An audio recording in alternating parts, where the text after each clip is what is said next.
మహాసైన్యం ఉన్నవాడు, దేవతా సైన్యం ఉన్నవాడు సుబ్రహ్మణ్యుడు. ఆయన తండ్రి పరమశివుడు. ఆ మాట చెప్తే పొంగిపోతాట. కొడుకు వృద్ధిలోకి వచ్చాడనుకోండి, ఆయన కొడుకండి అన్నారనుకోండి, ఆ తండ్రికి ఎంత సంతోషంగా ఉంటుంది. పరమేశ్వరుడికి పొంగు ఉండదు, కుంగు ఉండదు. కానీట సుబ్రహ్మణ్యుడి తండ్రి అండి అంటే మాత్రం అవునండి అని ఇలా పొంగిపోతాట.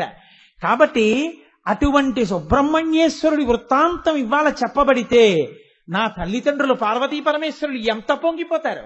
పైగా వినాయకుడికి అపారమైన ప్రీతి అన్నగారికి తమ్ముడంటే. ఎందుకో తెలుసా అండి? సుబ్రహ్మణ్యేశ్వర స్వామి తన జీవితంలో తను సాధించుకోలేకపోయింది ఒక్కటే ఉంది. ఏమిటో తెలుసా అండి? వల్లిని పెళ్లి చేసుకోలేకపోయాడు. అంత తొందరగా దొరికేదైతే వల్లి ఎందుకు అవుతుంది? అలా దొరకనిది మహా చక్కటి కుటుంబంలో పుట్టేది కాబట్టే వల్లి అవుతుంది. కాబట్టి వల్లిని పెళ్లి చేసుకుందామని సుబ్రహ్మణ్యుడు వెంపర్లాడాడు. కానీ ఆమె ఆయన వంక చూడ్డానికి కూడా ఇష్టపడకపోతే ఆఖరికి కిరాతుడి వేషం కట్టాడు సుబ్రహ్మణ్యుడు. ఆమె ఏదో ఓ కోయ పిల్లలా తిరుగుతోంది. కిరాతుడి వేషంలో వస్తే చూస్తుందేమో అనుకున్నాడు. ఆమెమీ చూడలేదు. అప్పుడు ఆయన, ఇన్ని వేషాలు కట్టినా ఎంత ప్రయత్నం చేసినా వల్లి మనది అవ్వట్లేదు, వల్లి మనది అయ్యేట్టు చేయగలిగిన వాడు అన్నయ్య ఒక్కడే, ఈ విఘ్నాలు తీసేసేవాడని అన్నయ్యకి నమస్కారం చేశాడు. వెంటనే వినాయకుడు ఏం చేశాడో తెలుసా అండి? తమ్ముడా, నేనుండగా నీకెందుకురా బెంగ అని వెంటనే ఏనుగైపోయి ఆయన పరిగెత్తుకుంటూ వచ్చి వల్లిని తరిమాడు. ఆ వల్లి ఏనుగు వచ్చేస్తోందని పరిగెత్తుకుంటూ వెళ్ళిపోయింది. వెళ్ళిపోవడంలో కిరాత వేషంలో ఉన్న సుబ్రహ్మణ్యుడు వృద్ధ బ్రాహ్మణ వేషంలో నించున్నాడు. ఈ పిల్ల వృద్ధ బ్రాహ్మణుడే కదా, రక్షిస్తాడని పరిగెత్తుకెళ్ళి గట్టిగా కౌగిలించేసుకుంది. ఏమిటి ఇలా కౌగిలించుకున్నావు? వదులు అంటాడు. నీవు తిది అంటే ఆవిడంది, వెనక ఏనుగు తరువుకొస్తోంది, అందుకు కౌగిలించుకున్నాను, రక్షించండి అంది. ఆయన తన నిజస్వరూపాన్ని ప్రకటించాడు. ఏనుగు ఇంకెందుకు తమ్ముడు మరదలో కలిసిపోయిన తర్వాత అన్నగారు వెళ్ళిపోయాడు. అందుకని వినాయకుడు చేసిన పెళ్లి పెద్దన్నయ్య గారు పూనుకున్న తర్వాత పెళ్ళయింది వల్లీ కళ్యాణం. కాబట్టి ఆ కుటుంబంలో వల్లీ దేవసేన సమేత సుబ్రహ్మణ్యుడు ఉన్న చోట గణపతి ఉంటారు కదండి. ఆ గణపతిని చూడగానేట సుబ్రహ్మణ్యుడు, అన్నయ్య నీ వల్లే అన్నయ్య ఇల్లాలతో ఇలా ఉన్నాను అని మురిసిపోతాట.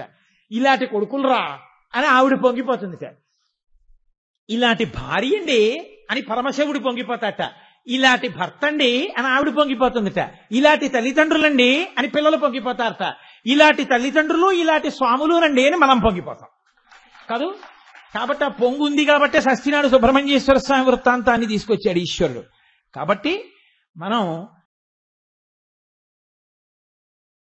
వాల్మీకి మహర్షి రామాయణ రచన చేస్తూ కుమార సంభవం అన్న మాట వాడారు బాలకాండలో. ఆ కుమార సంభవం అన్న మాటని తీసుకుని కాళిదాస మహాకవి కుమార సంభవము అనే కావ్యాన్ని ఇచ్చాడు. కానీ పారాయణ చేసినప్పుడు ప్రత్యేకించి గర్భిణీ స్త్రీలు అడ్వాన్స్డ్ స్టేజ్ ఆఫ్ ప్రెగ్నెన్సీ అంటాం కదండి, 5వ నెల దాటిన తర్వాత తప్పకుండా చదవవలసినది, తప్పకుండా వినవలసినది షణ్ముఖోత్పత్తి. అది కాళిదాసకృత కుమార సంభవం కాదు, రామాయణంలో బాలకాండలో చెప్పినటువంటి కుమార సంభవం. షణ్ముఖోత్పత్తి ఏది ఉందో 2 సర్గల్లో మాట్లాడతారు మహర్షి, దాన్నే పారాయణ చేస్తారు. దాని పారాయణ చేత గర్భస్థమైనటువంటి శిశువు చాలా తేజోవంతుడవుతాడు, ఆయన ఈశ్వరానుగ్రహాన్ని పొందుతాడు. అందుకే ప్రత్యేకించి ఎవరు వింటారంటే సుబ్రహ్మణ్యోత్పత్తిని పిల్లలు లేని వాళ్ళు తప్పకుండా వింటారు. సరే, ఇప్పుడు నేను సభాముఖంగా దాని గురించి చెప్పదలుచుకోలేదు. కానీ కొడుకులు లేని వాళ్ళు ఏం చేస్తే కొడుకు పుట్టే అవకాశం ఉంటుంది అంటే దాని గురించి వరాహ పురాణంలో అగస్త్య మహర్షి ఒక వ్రతాన్ని నిర్దేశం చేశారు. ఎవరిని పూజ చెయ్యాలో కూడా ఆయన రూపకల్పన చేసి చెప్పారు వ్యాస భగవానుడు. చాలా అద్భుతంగా ఉంటుంది ఆ మూర్తి. బహుశः మీకు ఎక్కడ దొరకదు కూడా. అటువంటి మూర్తిని ఒకదాన్ని ఆయన చెప్పారు. దానికి ఆయన పుత్రవ్రతము అని పేరు పెట్టారు.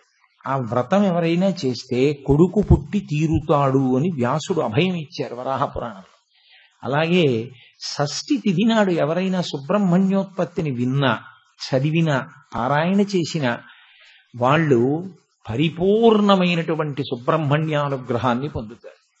ఆ అనుగ్రహాన్ని పొందితే ఏమవుతుందంటే పిల్లలకి ఏ విధమైనటువంటి ఆపదలు రావు, బిడ్డలు రక్షింపబడతారు.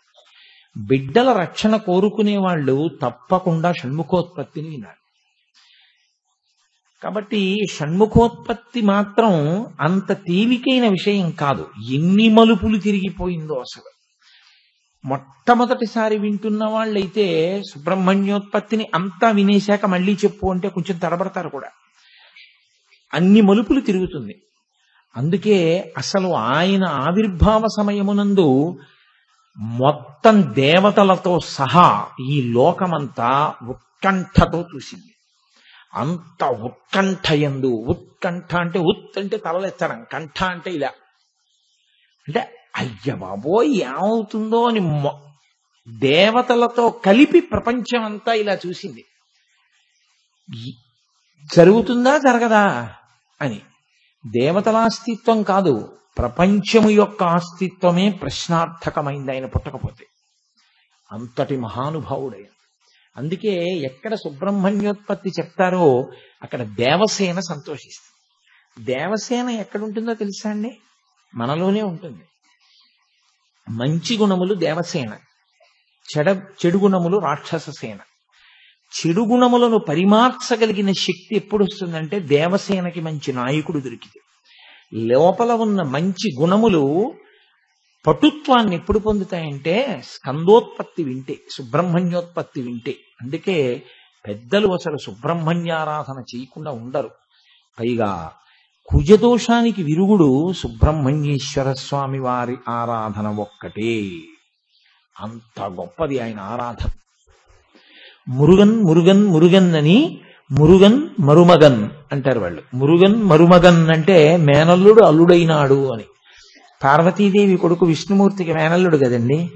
విష్ణుమూర్తి పార్వతీదేవికి అన్నగారు. నేను తరచు మీతో అంటూ ఉంటాను, విష్ణువు ఆ తర్వాత అమ్మవారు పార్వతీదేవి అన్నా చెల్లెళ్ళు. కాబట్టి నారాయణ నారాయణి అటువంటి విష్ణువు తన కుమార్తెలైనటువంటి వల్లీ దేవసేనని ఆయనకిచ్చి వివాహం చేశాడు సుబ్రహ్మణ్యుడికి. అందుకని సుబ్రహ్మణ్యేశ్వర స్వామి వారి వలననే శైవము వైష్ణవము వియ్యం ఉంది. అందుకని మేనల్లుడు అల్లుడైనాడు అని చెప్పడం కోసం మురుగన్ మరుమగన్ అంటుంటారు ద్రవిడ దేశంలో. అంతటి మహానుభావుడు. ఆయన ఆవిర్భవించడానికి కారణం ఒక చోట పునాది పడలేదు, చాలా దూరంలో పడి ఆ తర్వాత ఆయన ఆవిర్భావానికి. ఒకానొకప్పుడు దితి కశ్యప ప్రజాపతిని అడిగింది, ఇంద్రుణ్ణి సంహరించే కొడుకు కావాలి అని ఆవిడ ఒకప్పుడు కోరుకుంది. కానీ దానిలో చిన్న దోషం వచ్చింది ఆవిడికి. గర్భంలో పిండం పెరుగుతోంది, ఇంద్రుణ్ణి చంపే కొడుకు కావాలని అడిగింది. నువ్వు దోషం లేని జీవితంతో ఉంటే వ్రతపరసమాప్తి పర్యంతము నీకు అటువంటి కొడుకు పుడతాడన్నాడు కశ్యప ప్రజాపతి. అటువంటి కొడుకు కడుపులో పెరుగుతున్నాడు. ఇంద్రుడే ఆమెకి సేవ చేస్తున్నాడు. తల్లే అవుతుంది. అదితి కొడుకు ఇంద్రుడు. దితి ఇంద్రుణ్ణి చంపే కొడుకు కావాలని అడుగుతూ ఉంటుంది. ఎందుకంటే దితి పుత్రులందరూ దైత్యులు, అదితి పుత్రులు దేవతలు. దితి ఒకరోజు పడుకుంది. ఆవిడ పడుకున్నప్పుడు జుట్టు విరబోసుకుంది. జుట్టు కింద ముడి లేకుండా విచ్చుకుని ఉంటే కేశపాశం పరమ అమంగళకరం. అప్పుడు ఎటువంటి ఉగ్రభూతములైనా ఆవహిస్తాయి స్త్రీని అని శాస్త్రం చెప్తోంది. నేను అసలు జుట్టు విరబోసుకుని ఆడది ఉండడము, అలా విరబోసుకుని ఉండగా చూడడం అన్నది సనాతన ధర్మంలో ఎన్నడూ కోరబడనటువంటి విషయం. అందుకే పెళ్లిలో కూడా ఒక మంత్రం ఉంటుంది, నువ్వెప్పుడు జుట్టు విరబోసుకుని నాకు కనపడకుండా ఉండువుగాక. జుట్టు విరబోసుకుని నీ గుండెలు బాదుకోవడం నేను చూడకుందునుగాక. నేను చెప్పక్కర్లేదు అటువంటి పరిస్థితి ఎప్పుడు ఉత్పన్నం అవుతుంది అన్నది నా నోటితో కూడా నేను ఉచ్చరించక్కర్లేదు. ఆయన నేను చూడను అటువంటి పరిస్థితి అన్నాడు అంటే వాళ్ళిద్దరూ కలిసి, ఆవిడ అలా ఏడవవలసింది, ఆయన చూడకూడదు అంటే సంతానమునకు ఏ రకమైనటువంటి బాధ రాకూడదు. అటువంటి స్త్రీ అన్ని నియమపాలనం చెయ్యవలసి ఉంటుంది, ప్రత్యేకించి గర్భిణిగా ఉన్నప్పుడు. ఆమె గడప మీద తల పెట్టుకుని కాళ్లవేపు తల, తలవేపు కాళ్ళు పెట్టి కేశపాశాన్ని విరబోసుకుని పడుకుంది. ఇప్పుడు శౌచం పోయింది, చెయ్యకూడని పని చేసింది. ఇంద్రుడు ఆమె గర్భంలోకి ప్రవేశించి పిండాన్ని నరికేశాడు. వాళ్ళు ఏడుస్తున్నారు. ఏడుస్తుంటే ఇంద్రుడు అన్నాడు, మారుదహ మారుదహ అన్నాడు. ఏడవకండి ఏడవకండి అంటూ నరుకుతున్నాడు పిండాన్ని. దితి తెలుసుకుంది, ఓ నేను తప్పు చేశాను, ఇంద్రుడు లోపలికెళ్ళి పిండాన్ని నరికేస్తున్నాడు. ఆవిడంది, మీ తమ్ముళ్ళు కదా, ఎలాగో నరికేశావు, 7 ముక్కలైపోయారు వాళ్ళు, వాళ్ళకి నువ్వు ఏదైనా పదవులు ఇయ్యి అని అడిగాడు. అంటే ఆయన అన్నాడు, తప్పు చేశారు, నరికేశాను, ఇక వాళ్ళు నన్ను చంపలేరు.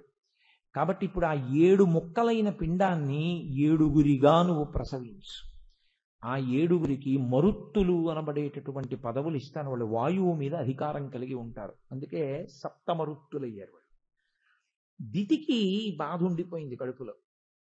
ఇంద్రుణ్ణి చంపుదామన్న కొడుకుని కనాలి అని నేను అనుకుంటే ఇంద్రుడి చేతిలో చనిపోయే కొడుకు నాకు కొడుకులు పుట్టారు.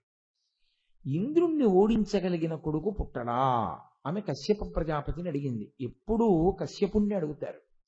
ఎందుకు అడుగుతారు అంటే ఆయన భర్త. యోమే భర్త సమే గురుహు. ఒక నోము కానీ ఒక వ్రతం కానీ స్త్రీ చేస్తే ఎవరి కొరకు అని అడిగింది శాస్త్రం. 2గా విభాగం చేసింది. వివాహ పూర్వం చేసినటువంటి నోములు వ్రతాలు తండ్రి తల్లి చేయించాలి. వివాహానంతరం ఏ నోము ఏ వ్రతం అసలు తల్లిని తండ్రి చేయించమని ఏ అత్తవారు అడగకూడదు. ఎందుకో తెలుసండి, ఆ నోము ఆ వ్రతం కేవలం భర్త గురించే చేస్తున్నారు. కేవలం భర్త గురించి చేస్తుంది కాబట్టి స్వచ్ఛందంగా పుట్టింటి వారు చేయిస్తారు ఒక్కొక్కసారి. ఎందుకంటే కూతురికి చతుర్థి విభక్తి వేసి కన్యాదానం చేయరుగా, వాళ్ళ పిల్లై, అందుకని అధికారం ఉంటుంది, చేయిస్తారు. కానీ నోములు వ్రతాలు పెళ్ళయ్యాక ఎందుకు పడుతుంది అంటే భర్త ఔన్నత్యం కోసం, అత్తింటి వారి ఔన్నత్యం కోసం చేస్తుంది నోములు వ్రతాలు ఆడపిల్ల. వివాహ పూర్వం మంచి భర్త కోసం చేస్తుంది. మంచి భర్త కోసం తండ్రి గారు చేయిస్తాడు. భర్త ఔన్నత్యం కోసం, తన వంశం ఔన్నత్యం కోసం మామగారు చేయిస్తాడు. అందుకని వివాహానంతరం కోడలితో మంచి నోములు వ్రతాలు చేయించవలసినటువంటి కర్తవ్యనిష్ట మామగారిది. అందుకని ఇప్పుడు దితి కూడా నోము చెయ్యాలి, ఒక వ్రతం పట్టాలి. ఇంద్రుణ్ణి ఓడించగలిగిన కొడుకు కోసం ఎవరిని అడగాలి? భర్తనే అడుగుతుంది. భర్తకి నమస్కరించకుండా, భర్త అనుమతి తీసుకోకుండా నోము కాని వ్రతం కాని చేస్తే దానికి ఫలితం ఇవ్వరు. ఎందుకంటే ఆ ఫలితం ఆయనకే కదా వెడుతుంది. మరి నేను ఆయన అనుమతించాలి. కాబట్టి ఆవిడ కశ్యపుణ్ణి అడిగింది. కశ్యపుడు అన్నాడు, 10,000 సంవత్సరములు తపించగలవా ఈశ్వరుడి కొరకు అన్నాడు. తపిస్తాను. అయితే తపించు. ఆయన తపస్సుకి మార్గం చెప్పాడు. ఆవిడ 10,000 సంవత్సరములు తపించింది. వజ్రాంగుడు అను కొడుకు పుట్టాడు. అంటే ఆయన శరీరము వజ్రమే. వజ్రం వజ్రేన భిన్నయే. ఇంకసలు ఆయన శరీరాన్ని కూడా ఎవ్వరూ చెనకలేరు. అంతటి మహాబలవంతుడు పుట్టాడు. ఇప్పుడు అతనికి ఇంద్రుణ్ణి చెనకడం పెద్ద కష్టం ఏమిటి?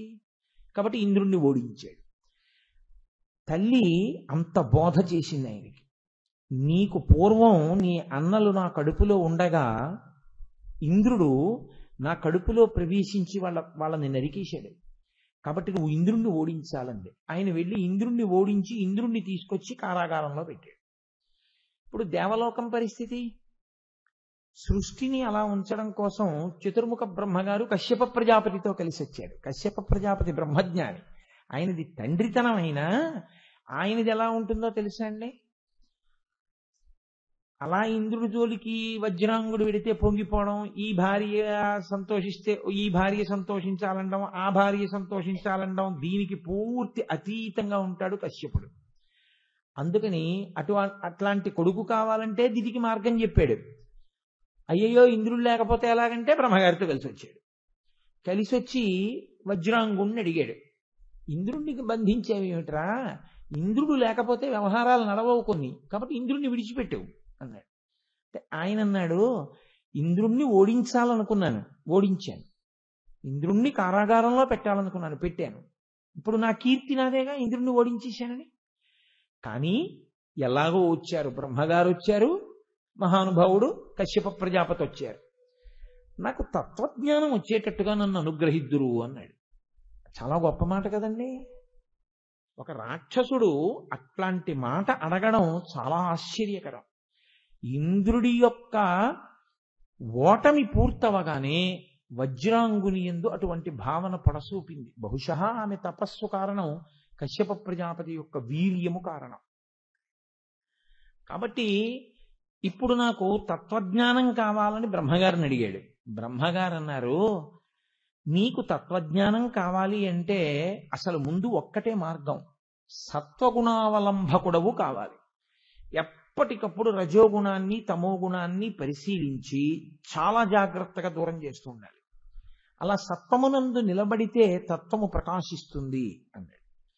ఆయన సత్వమునందు నిలబడి రజోగుణాన్ని తమోగుణాన్ని విడిచిపెట్టే ప్రయత్నం ప్రారంభం చేశాడు. కాబట్టి కోరిక అసలు పెట్టుకోవడం మనిషి. ఇప్పుడు ఆయనకి ఇంద్రుణ్ణి జయిద్దాం కోరిక లేదు, ఈ కామ్యములు అనుభవిద్దాం ఆయనకి కోరిక లేదు. ఎప్పుడు ఈశ్వరుణ్ణి ఆరాధన చేస్తూ ఉంటాడు. ఒక ఋషి జీవితాన్ని ప్రారంభం చేశాడు వజ్రాంగుడు. ఆయన మారాడేమో కానీ ఆయన భార్య వరాంగి అని ఉంది, ఆవిడకి మార్పు రాలేదు. లోకంలో చాలా చిత్రంగా ఉంటాయి అనుబంధాలు. ఇప్పుడు ఒకరితో కలిసి జీవితాన్ని పంచుకోవడం వల్ల ఆయన పొందినటువంటి అనుగ్రహాన్ని ఆవిడ కూడా పొందుతుందా అంటే చెప్పడం కష్టం. ఒక్కొక్కసారి భర్త చాలా గొప్పవాళ్లా కనపడతాడు, కానీ అసలు నిజంగా పరిణతంతా భార్య యందు ఉంటుంది. ఆవిడ పొందిన స్థితిని ఆయన పొందలేడు. నీలనక్క నాయనార్ జీవితం అలా ఉంటుంది. రామదాసు గారి జీవితం మొదట చెప్పినట్టుంటుంది.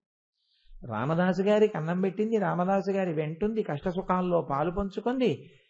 ఎప్పుడు రామదాసు గారు వైకుంఠం నుంచి విమానం వచ్చింది అంటుండేవారు. అంటుంటే అలాగే లేండి అంటుండేది ఆవిడ. ఆయనకి అదే పలవరింత.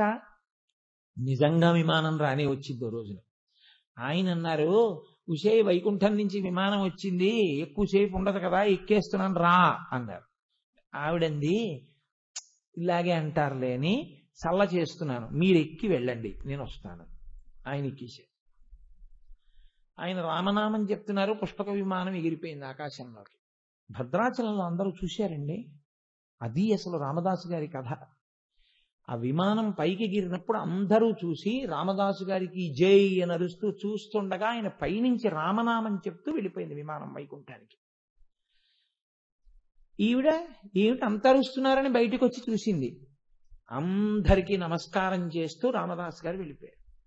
అప్పుడు ఆవిడ కింద పడి ఏడిచింది. అరే, ఆయనతో కలిసి జీవితం పంచుకున్నాను, బిడ్డల్ని కన్నాను, అన్నం పెట్టాను, ఎప్పుడూ చెప్పేవారు, వినలేదు, చిట్టచేరు వెళ్ళిపోయారు, ఆయనతో వెళ్ళలేకపోయాను. ఇప్పుడు బాధపడి వెళ్ళి భద్రాచలం కొండ మీద రామచంద్రమూర్తి సన్నిధానంలో పడి ఏడ్చింది. ఆయన అన్నారు, ఇప్పటికిప్పుడు నిన్ను తీసుకెళ్ళడం కుదరదు, నీ కర్మ పరిపక్వం అవ్వాలిగా, సేవిస్తుండు, నీ కొడుకు కొంత పెద్దవాడయ్యాక నిన్ను కూడా అనుగ్రహిస్తానన్నారు. అలా అనుగ్రహించారు అని నేను పరిసమాప్తి చేయవలసి ఉంటుంది. సరే, తిరునీలనక్క నాయనార్ విషయంలో భార్యకున్న పరిణితి భర్తకి లేదు. అదో గమ్మత్తు. నీలనక్క నాయనార్ రోజు శివలింగాన్ని అభిషేకం చేసేవారు. ఓ రోజు ఆయన కళ్ళు మూసుకుని పూజంతా అయిపోయిన తర్వాత గంధం పెట్టి విభూతి పెట్టి బొట్టు పెట్టి కూర్చున్నాడు. కూర్చుని పంచాక్షరి చేస్తున్నాడు. ఈలోగా శివలింగం మీద సాలెపురుగు పాకుతోంది. ఆయన కళ్ళు విప్పి చూసి, అరెరెరే సాలెపురుగు పాకుతోందని సాలెపురుగుని ఇలా తోసేశాడు. భార్య చూసింది, తిరునీలనక్క నాయనార్ భార్య. ఆవిడ గబగబా ఏం చేసిందంటే అరిచేతిలో ఉమ్ములు వేసుకుని ఆ ఉమ్ము తీసి శివలింగానికి రాసేసింది. ఆయన అన్నాడు, నా ప్రాణంతో సమానం శివుడు, నేను నిరంతర శివార్చన శీలుణ్ణి, అటువంటి శివభక్తి ఉన్నవాణ్ణని తెలిసి చేతిలో ఉమ్ములు వేసుకుని శివలింగానికి రాశావు. ఈ క్షణంలో నీతో ఇక నేను నా అనుబంధాన్ని కొనసాగించకూడదు అన్న నిర్ణయానికి వచ్చాను. వదిలేయడం అన్న మాట లేదుగా సనాతన సంప్రదాయంలో. కాబట్టి నీవు వెళ్ళి పెరట్లో ఉంటూ, నేను ఇక్కడ ఉంటూ ఉంటాను, ఇక మన ఇద్దరం మాట్లాడుకోవద్దు అన్నాడు. ఆవిడ వెళ్ళిపోయింది పెరట్లోకి. వెళ్ళిపోయి పెరట్లో ఒక ఇంట్లో ఉంది ఆవిడ. ఈయన పడుకున్నాడు. రాత్రి పడుకుంటే శివుడు దర్శనమిచ్చాడు. ఎవరికి? తిరునీలనక్క నాయనారికి దర్శనమిచ్చాడు. దర్శనమిచ్చి అన్నాడు, చూశావా నా ఒళ్ళంతా ఎంత దద్దుర్లెక్కిందో, సాలెపురుగులో విషం ఉంటుంది. నీ మానాన్ని నువ్వు కళ్ళు మూసుకుని ధ్యానం చేశావు, నా ఒంటి మీద అంతా సాలెపురుగు పాకింది. సాలెపురుగు విషానికి ప్రథమ వైద్యం ఉమ్ము రాయడమే. మీ ఆవిడ నా ఒంటి మీద విషం ఎక్కుతుంది, దురద పెడుతుందేమో, పొక్కులు ఎక్కుతాయేమో అని ఉమ్ము రాసింది. మీ ఆవిడ ఉమ్ము రాసిన చోట పొక్కులు ఎక్కలేదు. మీ ఆవిడ ఉమ్ము రాయిని చోట్ల ఒళ్ళంతా పొక్కులు ఎక్కింది. రక్షించుకోవాలన్న తాపత్రయంలో నా మీద ప్రేమతో ఉమ్ము రాసిన నీ భార్య గొప్పదా, ఉమ్ము రాసిందని భార్యని పెరట్లో ఉండమన్న నువ్వు గొప్పవాడివా? ఎవరు నిజమైన భక్తులని అడిగాడు. ఆయన వెంటనే లేచి పెరట్లోకి వెళ్ళి భార్యకి క్షమార్పణ తెచ్చి తీసుకొచ్చి భార్యతో కలిసి సహజీవనం చేశాడు. ఇంత భక్తుడనుకున్న నీలనక్క నాయన 63 మంది నాయనార్లలో ఒకడు అవడానికి కారణం భార్య యొక్క పరిణతి. పెరియ పురాణంలో ఒక నాయనారు వృత్తాంతంగా చెప్తారు దీన్ని. కాబట్టి భార్యతో కలిసి ఉండి భర్త పొందుతాడా, భర్తతో కలిసి ఉండి భార్య పొందుతుందా? అలా చెప్పడం కష్టం. ఎవరి పరిణతి వారిది, ఎవరి ఉన్నతి వారిది. అలా ఒకరితో ఒకరు కలిసి ఉన్నారని, ఒకరు పొందిన అభ్యున్నతి వారు పొందాలి అని తీర్పులు చెప్పడం కష్టం. ఎవరు ఆంతరమనందు పైనున్నారో ఎవరికి తెలుసు? కాబట్టి కశ్యప ప్రజాపతి ఎలా చెప్పాడో అలా ఈమె చేసిన చివరకు వచ్చేటప్పటికేమైంది? ఇంత మార్పు చెందినటువంటి వజ్రాంగుడు సత్వగుణావలంబకుడైన బ్రహ్మగారు చెప్పారని వరాంగికి మాత్రం మార్పు రాలేదు. ఎక్కడి నుంచి వెళ్ళానో అక్కడికి రావాల్సింది మీరు కూడా. నేను ఎక్కడి నుంచి వెళ్ళిపోయాను? వజ్రాంగుడు మారడం, వరాంగి మారకపోవడం దగ్గర మారాను. మీరు అక్కడికి రండి మళ్ళీ. కాబట్టి ఇప్పుడు ఒకనాడు వరాంగిని ఆయన అడిగాడు, నీకేం కావాలి అని అడిగాడు. అడిగితే ఆవిడంది, నేను ఒక కోరిక కోరుతాను, నాకు నువ్వు అటువంటి కుమారుణ్ణి అని. ఎటువంటి కుమారుడు కావాలి? అపారమైనటువంటి బలపరాక్రమములున్నవాడు. సరి, హరిని బాధ పెట్టగలిగిన వాడు. ఆయన పేరు చెప్తే శ్రీ మహావిష్ణువు బాధపడాలి. 3, సమస్త దేవతలను పీడించగలిగినటువంటి వాడు. అలాంటి కొడుకు కావాలి. ఆయన అన్నాడు, నేనే ఇంత మారాను కదా, ఇంత తపస్సు చేసి ఇంత కారణజన్ముండి అయ్యుండి కూడా నువ్వెందుకు మారలేకపోయావు? ఇలాంటి కొడుకు కావాలంటావేమిటి? సరే, ఎవరి కర్మ వాడిది. నా కర్తవ్యం నేను చేసేస్తే అయిపోలా? నీకు అటువంటి కొడుకునివ్వాలి, అంతే కదా. కాబట్టి ఇప్పుడు నా తేజస్సు అటువంటి శక్తిని పొందాలి. ఆయన వెళ్ళి బ్రహ్మగారి గురించి తపస్సు చేశారు. ఆయనది కాదు కోరిక, మీరు జాగ్రత్తగా పట్టుకోవాలి. భార్య కోరికని కర్తవ్యతానిష్టతో తీరుస్తున్నాడు. బ్రహ్మగారు ప్రత్యక్షం అయ్యారు. ఏం కావాలన్నారు. వరాంగి ఏవడిగిందో అవే అడిగాడు. అలాంటి కొడుకే పుడతాళ్లే అన్నాడు. ఆయనే తారకాసుడు. ఆయన పుట్టినప్పుడు ఎన్ని దుశ్శకునములు కనపడ్డాయో లోకంలో. ఆయన పరిస్థితి చూసి, ఆయన వెలుతురు చూసి, ఆయన ప్రకాశం చూసి గబగబా వచ్చి కశ్యప ప్రజాపతి తారకుడు అని పేరు పెట్టాడు. తారక్ రాక్షసనామం, తారకాసురుడు. కాబట్టి అసుర పక్కకి చేరిస్తే తారకాసుర అయింది. కాబట్టి ఈ తారకాసురుడు కొంచెం పెద్దవాడైన తర్వాత ఆయన కూడా తపస్సు చేశాడు. అసలే తండ్రి చేసిన తపస్సు వల్ల పుట్టినవాడు, అంత బలపరాక్రమవంతుడు. ఇది చాలదన్నట్టు ఆయన తపస్సు చేశాడు. బ్రహ్మగారు ప్రత్యక్షమయ్యారు. ఆయనకేం పక్షపాతం ఉండదుగా, తపస్సు చేస్తే వస్తాడు. ఏం కావాలన్నాడు. ఆయన చమత్కారమైన ప్రశ్న అడిగాడు. శివవీర్యము వలన, స్ఖలనమైన శివవీర్యము వలన కుమారుడు జన్మిస్తే ఆ కుమారుడి చేతిలో నేను చచ్చిపోతానన్నాడు. తథాస్తు అన్నాడు బ్రహ్మగారు. శివుని వీర్యము స్ఖలనము కాదు. ఎందుకని? కామోద్రేకమును పొందిన వాడికైతే స్ఖలనం అవుతుంది. అసలు ఆయనకి కామోద్రేకం ఏమిటి? ఆయన కాముణ్ణి కాల్చేసిన వాడు. కాబట్టి ఆయనకి స్ఖలనం అన్న మాట ఎక్కడుంది? కాబట్టి ఆయనకి కామము ఉండదు.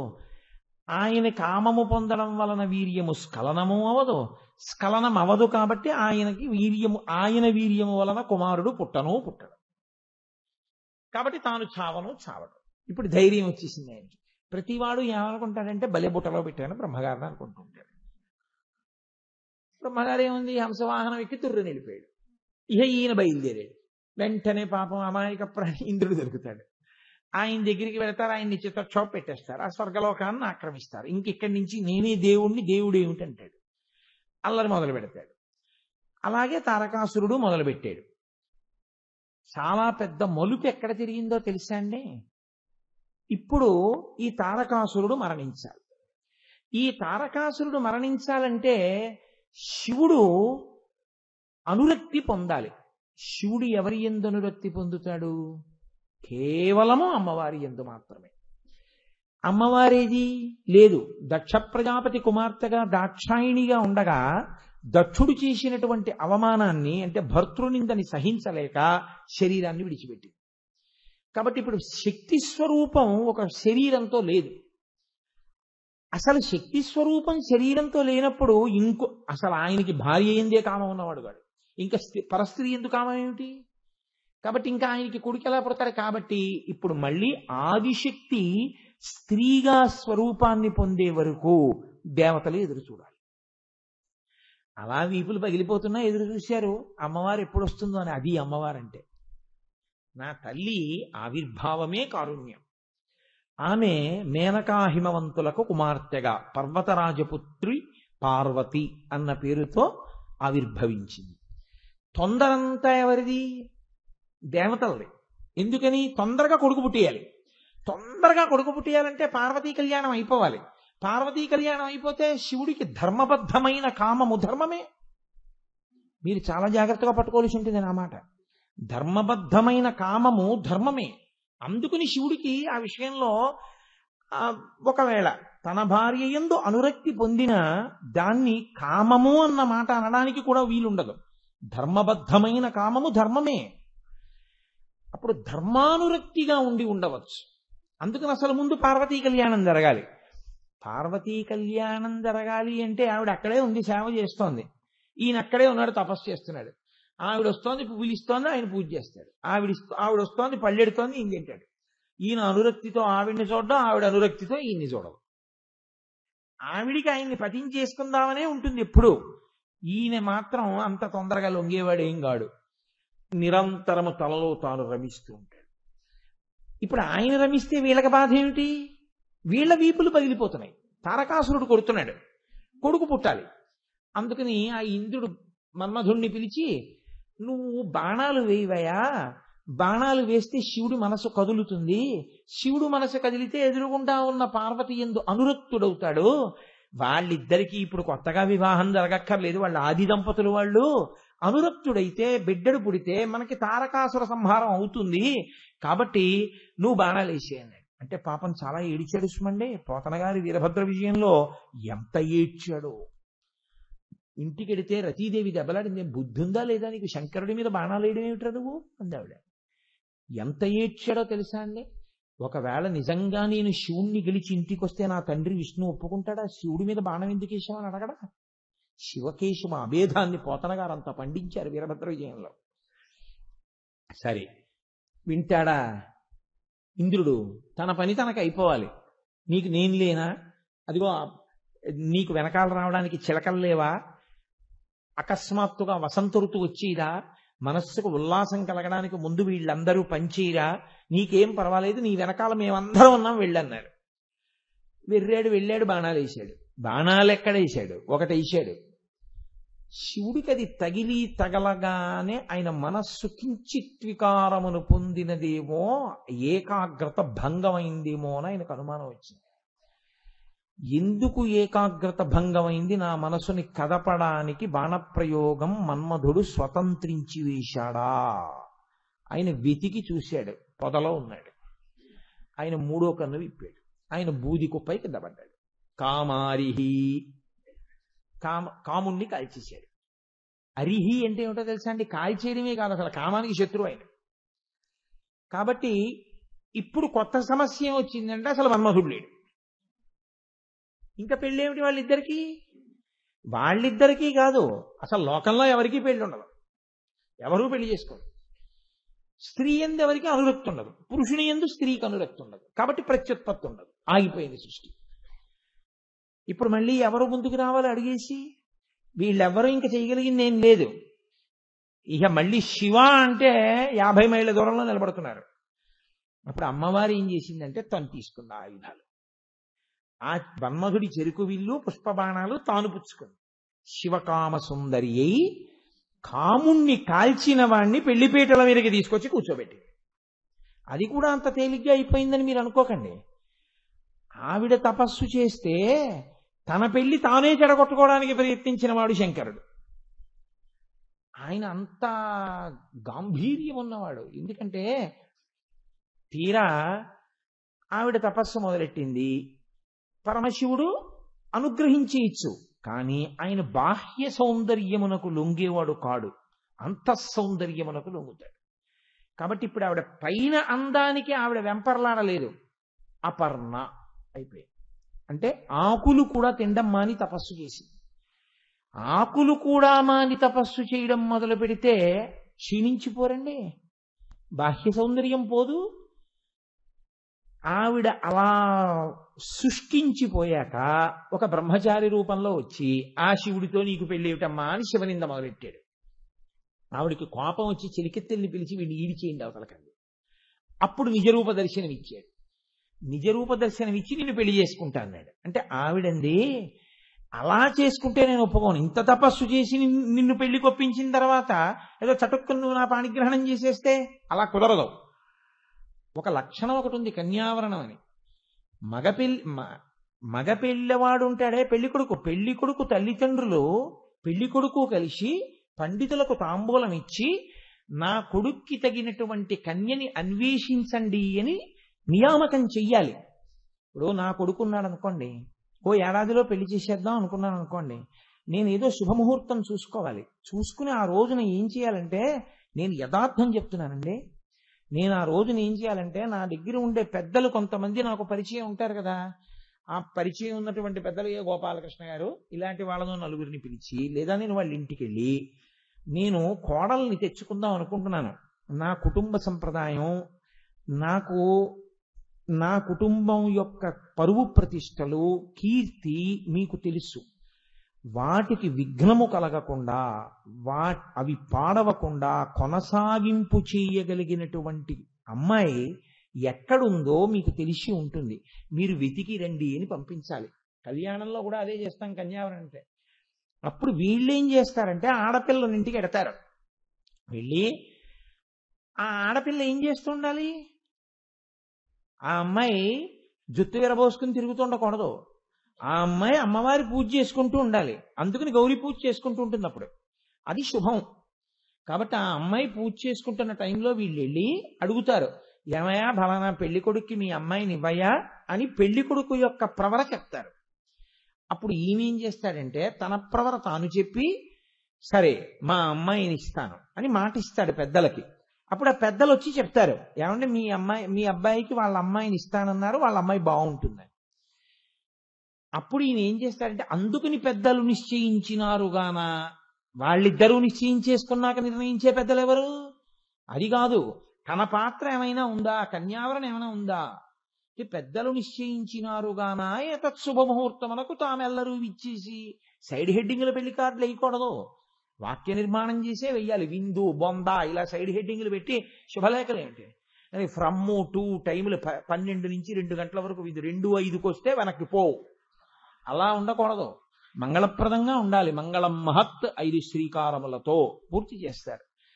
కాబట్టి శంకరుడి వివాహం కూడా అంతే, అలాగే జరగాలన్నాడు ఆవిడ. ఆయన అన్నాడు, అలాగే సప్తర్షుల్ని పంపిస్తాను అన్నాడు. ఆ ఋషుల్ని పిలిచాడు, నా కోసం అమ్మాయిని అడగండాయా, ఎక్కడుందో మీరు వెతకక్కర్లేదు నేనే చెప్తానులే, హిమవంతుడి ఇంటికి వెళ్ళి అడిగిరండి, అక్కడ ఉంది, ఆదిశక్తి అక్కడ పుట్టింది ఇప్పుడు అన్నాడు. అంటే వాళ్ళు అన్నారు, వెడతాం కానండి, ఓ చిన్న మాట అన్నారు. ఏమిటన్నాడు. తీరా మేము వెళ్ళిన తర్వాత హిమవంతుడు సంతోషపడిపోడు, శివుడు అల్లుడు అవుతాడంటే సంతోషపడిపోయి పిల్లనిచ్చేస్తాడు. అలా పిల్లనిచ్చేశాడు అనుకోండి, త్రికరణ శుద్ధిగా పరమేశ్వరుడికి కన్యాదానం చేసేస్తే ఆయనకి జన్మరాహిత్యం వస్తుంది, మోక్షానికి వెళ్ళిపోతాడు. మోక్షానికి వెళ్ళిపోతే హిమవత్ పర్వతం ఉండదు, హిమవత్ పర్వతం లేకపోతే మేము తపస్సు చేసుకోవడానికి స్థానం ఉండదు. కాబట్టి మీరు ఏం చేస్తారంటే, మేము పెళ్లికి ఒప్పిస్తాం, మేము వెళ్ళి అడుగుతాం, ఇచ్చేస్తానంటాడు. వాళ్ళు త్రికరణ శుద్ధిగా పెళ్లికి ఒప్పుకోనటువంటి స్థితిని మీరే కల్పించుకోండి అన్నారు. ఎవడైనా ఒప్పుకుంటాడండి. అది ఆయన సర్వలోకములను అనుగ్రహిస్తూ ఉంటాడు, పరమదయాళు ఆయన అన్నాడు. అలాగే మీరు కుదర్చండి, వాళ్ళు మనస్ఫూర్తిగా పిల్లనివ్వకుండా నేను చేసుకుంటాను. పాపం వీళ్ళు వెళ్ళి ఒప్పించేశారు, వచ్చేశారు. తీరా పెళ్లివారు వస్తున్నారన్నారు. ఆ మేనకాది అత్తగారికి ముందు సంతోషం ఉంటుంది కదండి, అల్లుడు వచ్చేటప్పుడు. మధుపర్కం ఆవిడేగా ఇచ్చేది, మరి అందుకని అంతఃపురగమాక్షం మీదకి ఎక్కి నించుంది మేనకాదేవి. ఓ శివ కళ్యాణం అంటే మాటలేమిటి? హిమవంతుడి యొక్క బంధువులందరూ, ఆయన పర్వతం కాబట్టి పర్వతాలని బంధుమిత్ర సపరివార సమేతంగా రెండంటే ఎవరు వస్తారు? పర్వతాలకి కూతుళ్ళు నదులు, ఆ కూతుళ్ళకి భర్తలు అల్లుళ్ళు సముద్రాలు, ఉండేవాళ్ళు బంధుమిత్రులు ఋషులు, ఋషులకి శిష్యులు వాళ్ళ భార్యలు, భక్తులు సమస్త జనావళి. కాబట్టి పార్వతీ కళ్యాణానికి వెళ్ళనివాడు ఎవడు ఉంటాడు? క్రూర మృగాలు, లేళ్లు, జింకలు దగ్గర నుంచి కలుగులు పెట్టే ఎలకల వరకు శివ కళ్యాణానికి వెళ్ళిపోతాయి. పార్వతీ కళ్యాణానికి వెళ్ళవు, మరి పర్వతాల యొక్క పిల్లలేగా అవన్నీ. అందరూ బయలుదేరారు. అట్నుంచి ఆయన వెనకాతలు మొత్తం దేవతలందరూ. మరి దేవతా సార్వభౌముడు ఆయన కళ్యాణానికి వెళ్లకుండా ఎవరుంటారు? మగపెళ్లి వారి తరపున సమస్తం వచ్చేసారు, ఆడపెళ్లి వారి తరపున భూమండలంలో ఉన్న వాళ్ళందరూ వెళ్ళిపోయారు. అందుకే పార్వతీ కళ్యాణానికి భూమి వంగిపోయిందన్నారు. అందుకు అగస్త్యుడిని పంపించవలసి వచ్చింది. సుబ్రహ్మణ్యోత్పత్తికి ఎంత కథ నడుస్తోందో మీరు చూచెదరు కాక. నేను పార్వతీ కళ్యాణం చెప్పట్లేదు, పార్వతీ కళ్యాణం చెప్తే ఇంకోలా చెప్తాను. కాబట్టి ఇప్పుడు పరమశివుడు వస్తున్నాడు, పెళ్లి కొడుకు చూడాలి. ఏదో పొద్దున్న కాసిన పాలు దాగి నించింది ఆవిడ గవాక్షంలో. వెళ్ళిపోతున్నారు. అదిగదిగదిగదిగో 4 ముఖాలతో ఉన్నాడు, వేదం చెప్తున్నాడు, హంసవాహనం మీద వెళ్తున్నాడు, పట్టుబట్ట కట్టుకున్నాడు. అబ్బో ఎంత బాగున్నాడో, ఆయనేనా మా అల్లుడంది. కాదులే అమ్మా, మీ అల్లుడికి భృత్యుడు కింకరుడు, ఆయనెంత, మీ అల్లుడు చాలా గొప్పవాడు. ఆయన వెళ్ళిపోయాడు. సూర్యుడు వచ్చాడు, చంద్రుడు వచ్చాడు, దేవతలు వచ్చారు, ఋషులు వచ్చారు, శ్రీ మహావిష్ణువు వచ్చారు, అందరూ వెళ్ళిపోతున్నారు. నారదుడు పక్కన నించున్నాడు. సాయంకాలం అయింది, తెల్లవారకట్ట నించున్నారు. ఎంతమంది వచ్చారో ఆలోచించండి. అదే పెద్ద పెరేడ్ కింద వెళ్ళిపోతున్నారు పెళ్లి మంటపంలోకి. ఏడయ్యా నా అల్లుడంది ఆవిడ. అడుగునమ్మా వస్తున్నాడు, వెనకాతలు వస్తాడు, నీకు చూపిస్తానన్నారు. చిట్ట చివర దిగంబరుడై భూత ప్రేత గణాలని పెట్టుకుని ఒక ఆయన వెర్రినాట్యం ఆడుకుంటూ వస్తున్నాడు. ఆవిడ అడగలేదు ఈయనేనా మా అల్లుడని. నారదుడు అన్నాడు ఆయనే మీ అల్లుడని వెళ్ళిపోయాడు.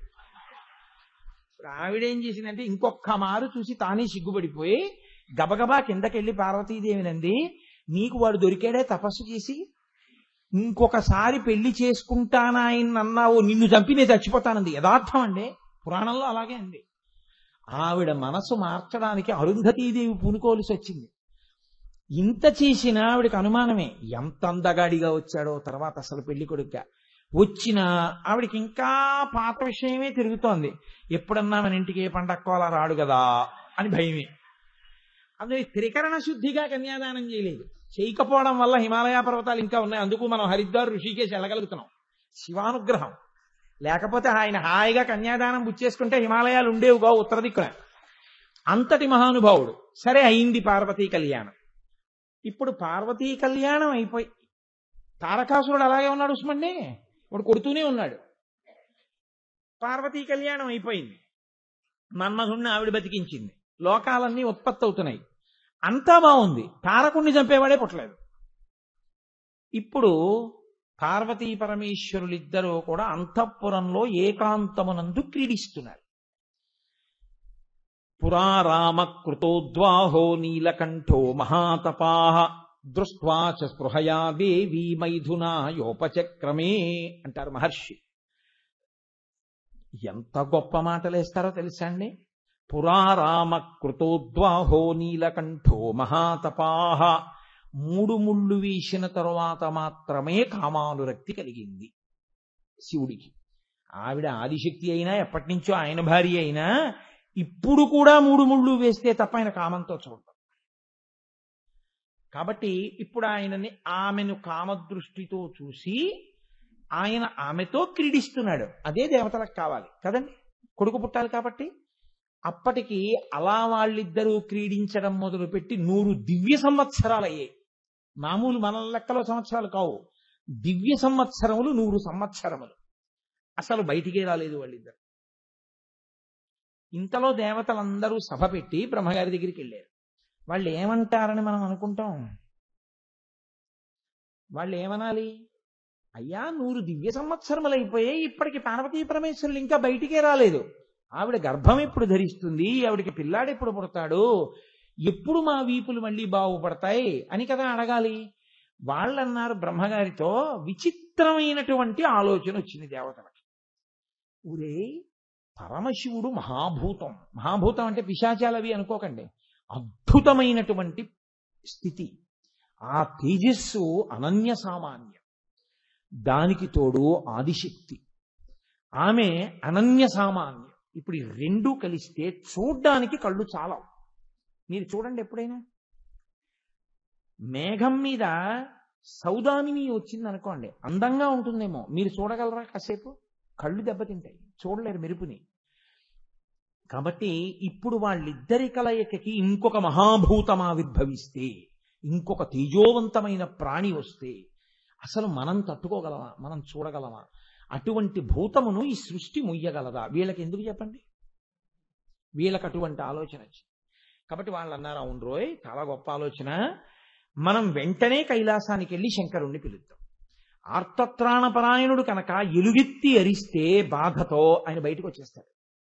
బయటకు వచ్చేశాక మనం ఆయనతో ఒక మాట చెప్దాం, అయ్యా నీ భార్యతో క్రీడించవద్దు, వీరొక మహాభూతము ఆవిర్భవిస్తే మేము తట్టుకోలేము, అందుకని మీరు వెంటనే మీ తేజస్సు మీ యందే నిలబెట్టుకుని మీ ఇద్దరూ తపస్సుకు వెళ్ళిపోండి అని చెప్దాం.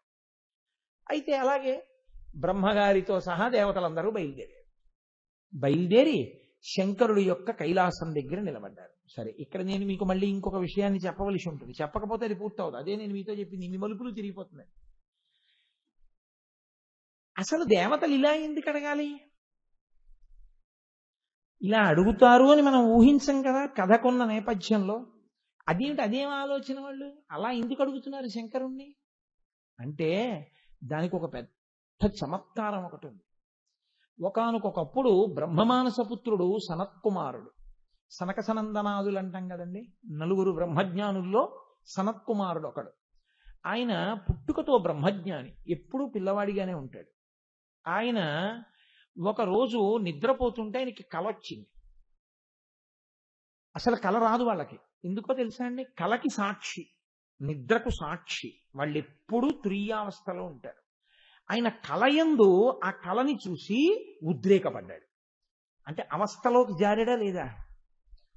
అరే, ఇలా ఎందుకు జరిగింది? నాకు కల రావడం ఏమిటి, నేను ఆ కలలో ఉద్రేకపడడం ఏమిటి? ఏమిటి ఆ కళ అంటే, రాక్షస సైన్యములు దేవతా సైన్యమును బాధపెడుతున్నట్టు, తాను దేవతా సైన్యమునకు నాయకత్వం వహించి రాక్షస సైన్యాన్ని ఓడిస్తున్నట్టు. అది ఒక బ్రహ్మజ్ఞానికి, ఒక సాధకుడికి యుద్ధాలు, కత్తులు, కఠారులు కళ్ళెందుకు రావాలి?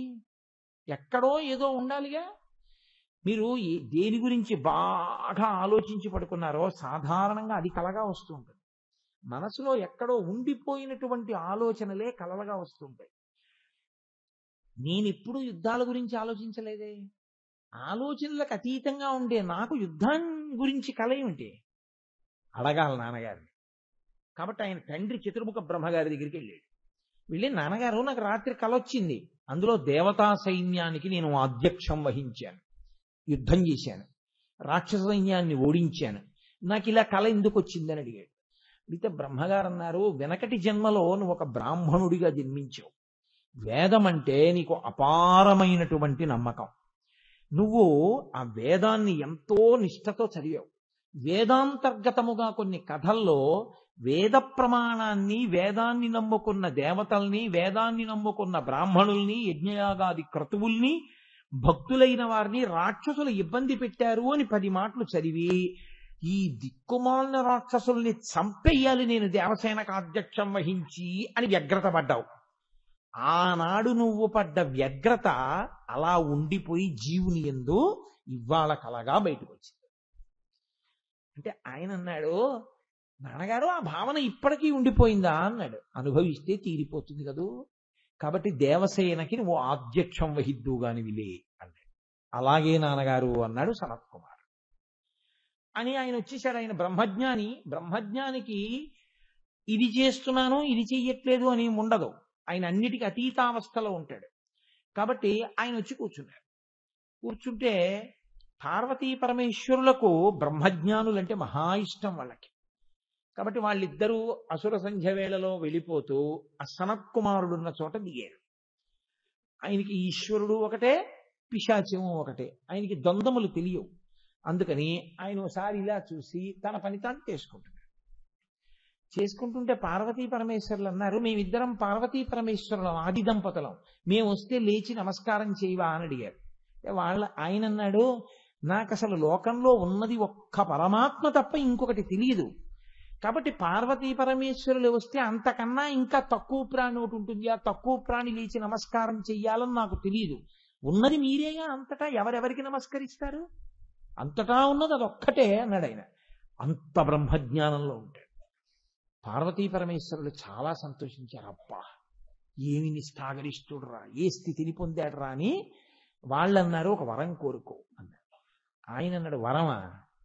ఏం కోరుకోను, నాకేమైనా కోరుకుంటే కదా కోరుకోవడానికి, సమస్త కోరికలకి అతీతమైన స్థితిలో ఉన్నవాడు ఆయన, నాకేం కోరిక లేదు, మీకేమైనా ఉంటే చెప్పండి ఇస్తానన్నాడు. అంటే శంకరుడు ముచ్చటపడ్డాడు, ఇంత బ్రహ్మజ్ఞానం ఎక్కడ పుడతాడు అని. ఆయన అన్నాడు, నాకు కొడుకు అవు అన్నాడు. అంటే సనత్కుమారుడు అన్నాడు, నీకే కొడుకునవుతాడన్నాడు. అంటే పక్కనున్న పార్వతీదేవి అంది, ఏమిటి నీకే అంటున్నావు ఏమిటి? ఆయనకి కొడుకైతే నాకు కొడుకే, నాకు ముచ్చట ఉండదేమిటి నీలాంటి కొడుకుని కనాలని? ఆయనకే అంటున్నావేమిటి అంది. ఆయన అన్నాడు, అమ్మా ఏమనుకోకు, నన్ను అనుగ్రహించు తల్లి, నువ్వు జగదంబవే కావచ్చు, ఈశ్వరపుత్రుడిగా వస్తాను, తేజోంశలో వస్తాను, అయోనిజుడిగా వస్తాను. ఎంత నువ్వు జగదంబమైనా నీకు కొడుకునవుతానంటే నీ కడుపులో పడుకోవద్దమ్మా, అధోముఖంగా వేలాడద్దు, యోని సంభవుడను కావద్దు. అందుకనమ్మా నన్ను మినహాయించు, నీకు కుమారుడిగా అంటే నీ గర్భస్థముగా ఉండి బయటికి రాను, శివకుమారుడిగా, శివ తేజస్సుగా, అయోనిజుడిగా శివుడికి కొడుకునవుతాను. ఆవిడంటే అదేమిటయా, లోకంలో అలా ఉంటుందా ఎక్కడైనా? కొడుకు అంటే దంపతులకే కొడుకు, నాకు కొడుకు నా భార్యకి కొడుకే, అంతేగాని నాకు కొడుకై నా భార్యకి కొడుకు కాకపోతే అంతకన్నా దోషం ఇంకోటి ఉంటుందా? అప్పుడు నా శీలము ప్రశ్నార్థకమై కూర్చుంటుంది కదా. కాబట్టి అలా ఉండకూడదు, మాకిద్దరికీ కొడుకు కావాలంది. ఆయన అన్నాడమ్మా, ప్రార్థన చేస్తున్నానుగా, నాకు ఇష్టం ఉండదమ్మా అలాగా, నేను అలా గర్భస్థ నరకాలవి నేను అనుభవించను, నన్ను మినహాయించి అన్నాడు. ఆవిడంది, సరే నేను ఒక వరం అడుగుతాను, అలా పుట్టు నా స్పర్శ ఉండాలి తల్లిగా అంది. ఆయన అనుగ్రహించాడు. అది నేను ఇంకొక చోట మనవి చేస్తాను, ఆ మలుపు మళ్ళీ ఇంకో చోట ఇప్పుడు చెప్పాను అనుకోండి, మీకు ఆ మలుపు అందదు. అలా అంటాను, మీకు నాకన్నా ఎక్కువ తెలుసు కాబట్టి సరే అని సనత్కుమారుడు అన్నాడు. పార్వతీ పరమేశ్వరులు వచ్చేశారు. ఇప్పుడు సనత్కుమారుడే రావాలి దేవసేనకి ఆధిపత్యం వహించడానికి సుబ్రహ్మణ్యుడిగా. దేవసేనాధిపత్యం సుబ్రహ్మణ్యుడిది. సనత్కుమారుడికి శివుడిచ్చిన వరం ఏమిటి? పార్వతీదేవి యొక్క స్పర్శ ఉండదు అని కదా. అంటే బాహ్యంలో శివుడికి కొడుకుగా వస్తాను, అయోనిజుడిగా వస్తాను కదూ. అక్కడ సనత్కుమారుడికి ఇయ్యబడినటువంటి వరము వలన కలిగిన ప్రకంపన దేవతల యందు ఈ ఆలోచన పుట్టించి అందుకొచ్చారు వాళ్ళు. వచ్చి వాళ్ళన్నారు, దేవదేవ మహాదేవ సర్వస్యాస్య హితే రత న లోకాధారయిష్యంతి తవ తేజా సురోత్తమా అన్నారు. బయట నిలబడి పెద్ద ఏడుపు ఏడిస్తే వచ్చేస్తాడంతే శంకరుడు. ఆయన లోపల భార్యతో క్రీడిస్తున్నాడు. వీళ్ళందరూ శివ, శంకర, భూతనాథ, మహాదేవ, హరహర, శంభో అని అరిచారు. ఏమైందిరా పిల్లలకి అని గబగబా పరిగెత్తుకొచ్చాడు. ఏమిరా ఏమైంది మీకు అన్నాడు. దేవదేవ మహాదేవ సర్వలోక హితేరత, నీవు సమస్త లోకముల యొక్క క్షేమాన్ని కోరుకునేటటువంటి వాడివి. సర్వస్యాస్య హితేరత, నీ తేజస్సుని ఎవ్వరూ భరించలేరు. ఇప్పుడు పార్వతీదేవి యందు నీ తేజస్సు ప్రవేశిస్తే తత్ఫలితముగా వచ్చేటటువంటి ప్రాణిని మేమెవ్వరం తట్టుకోలేము.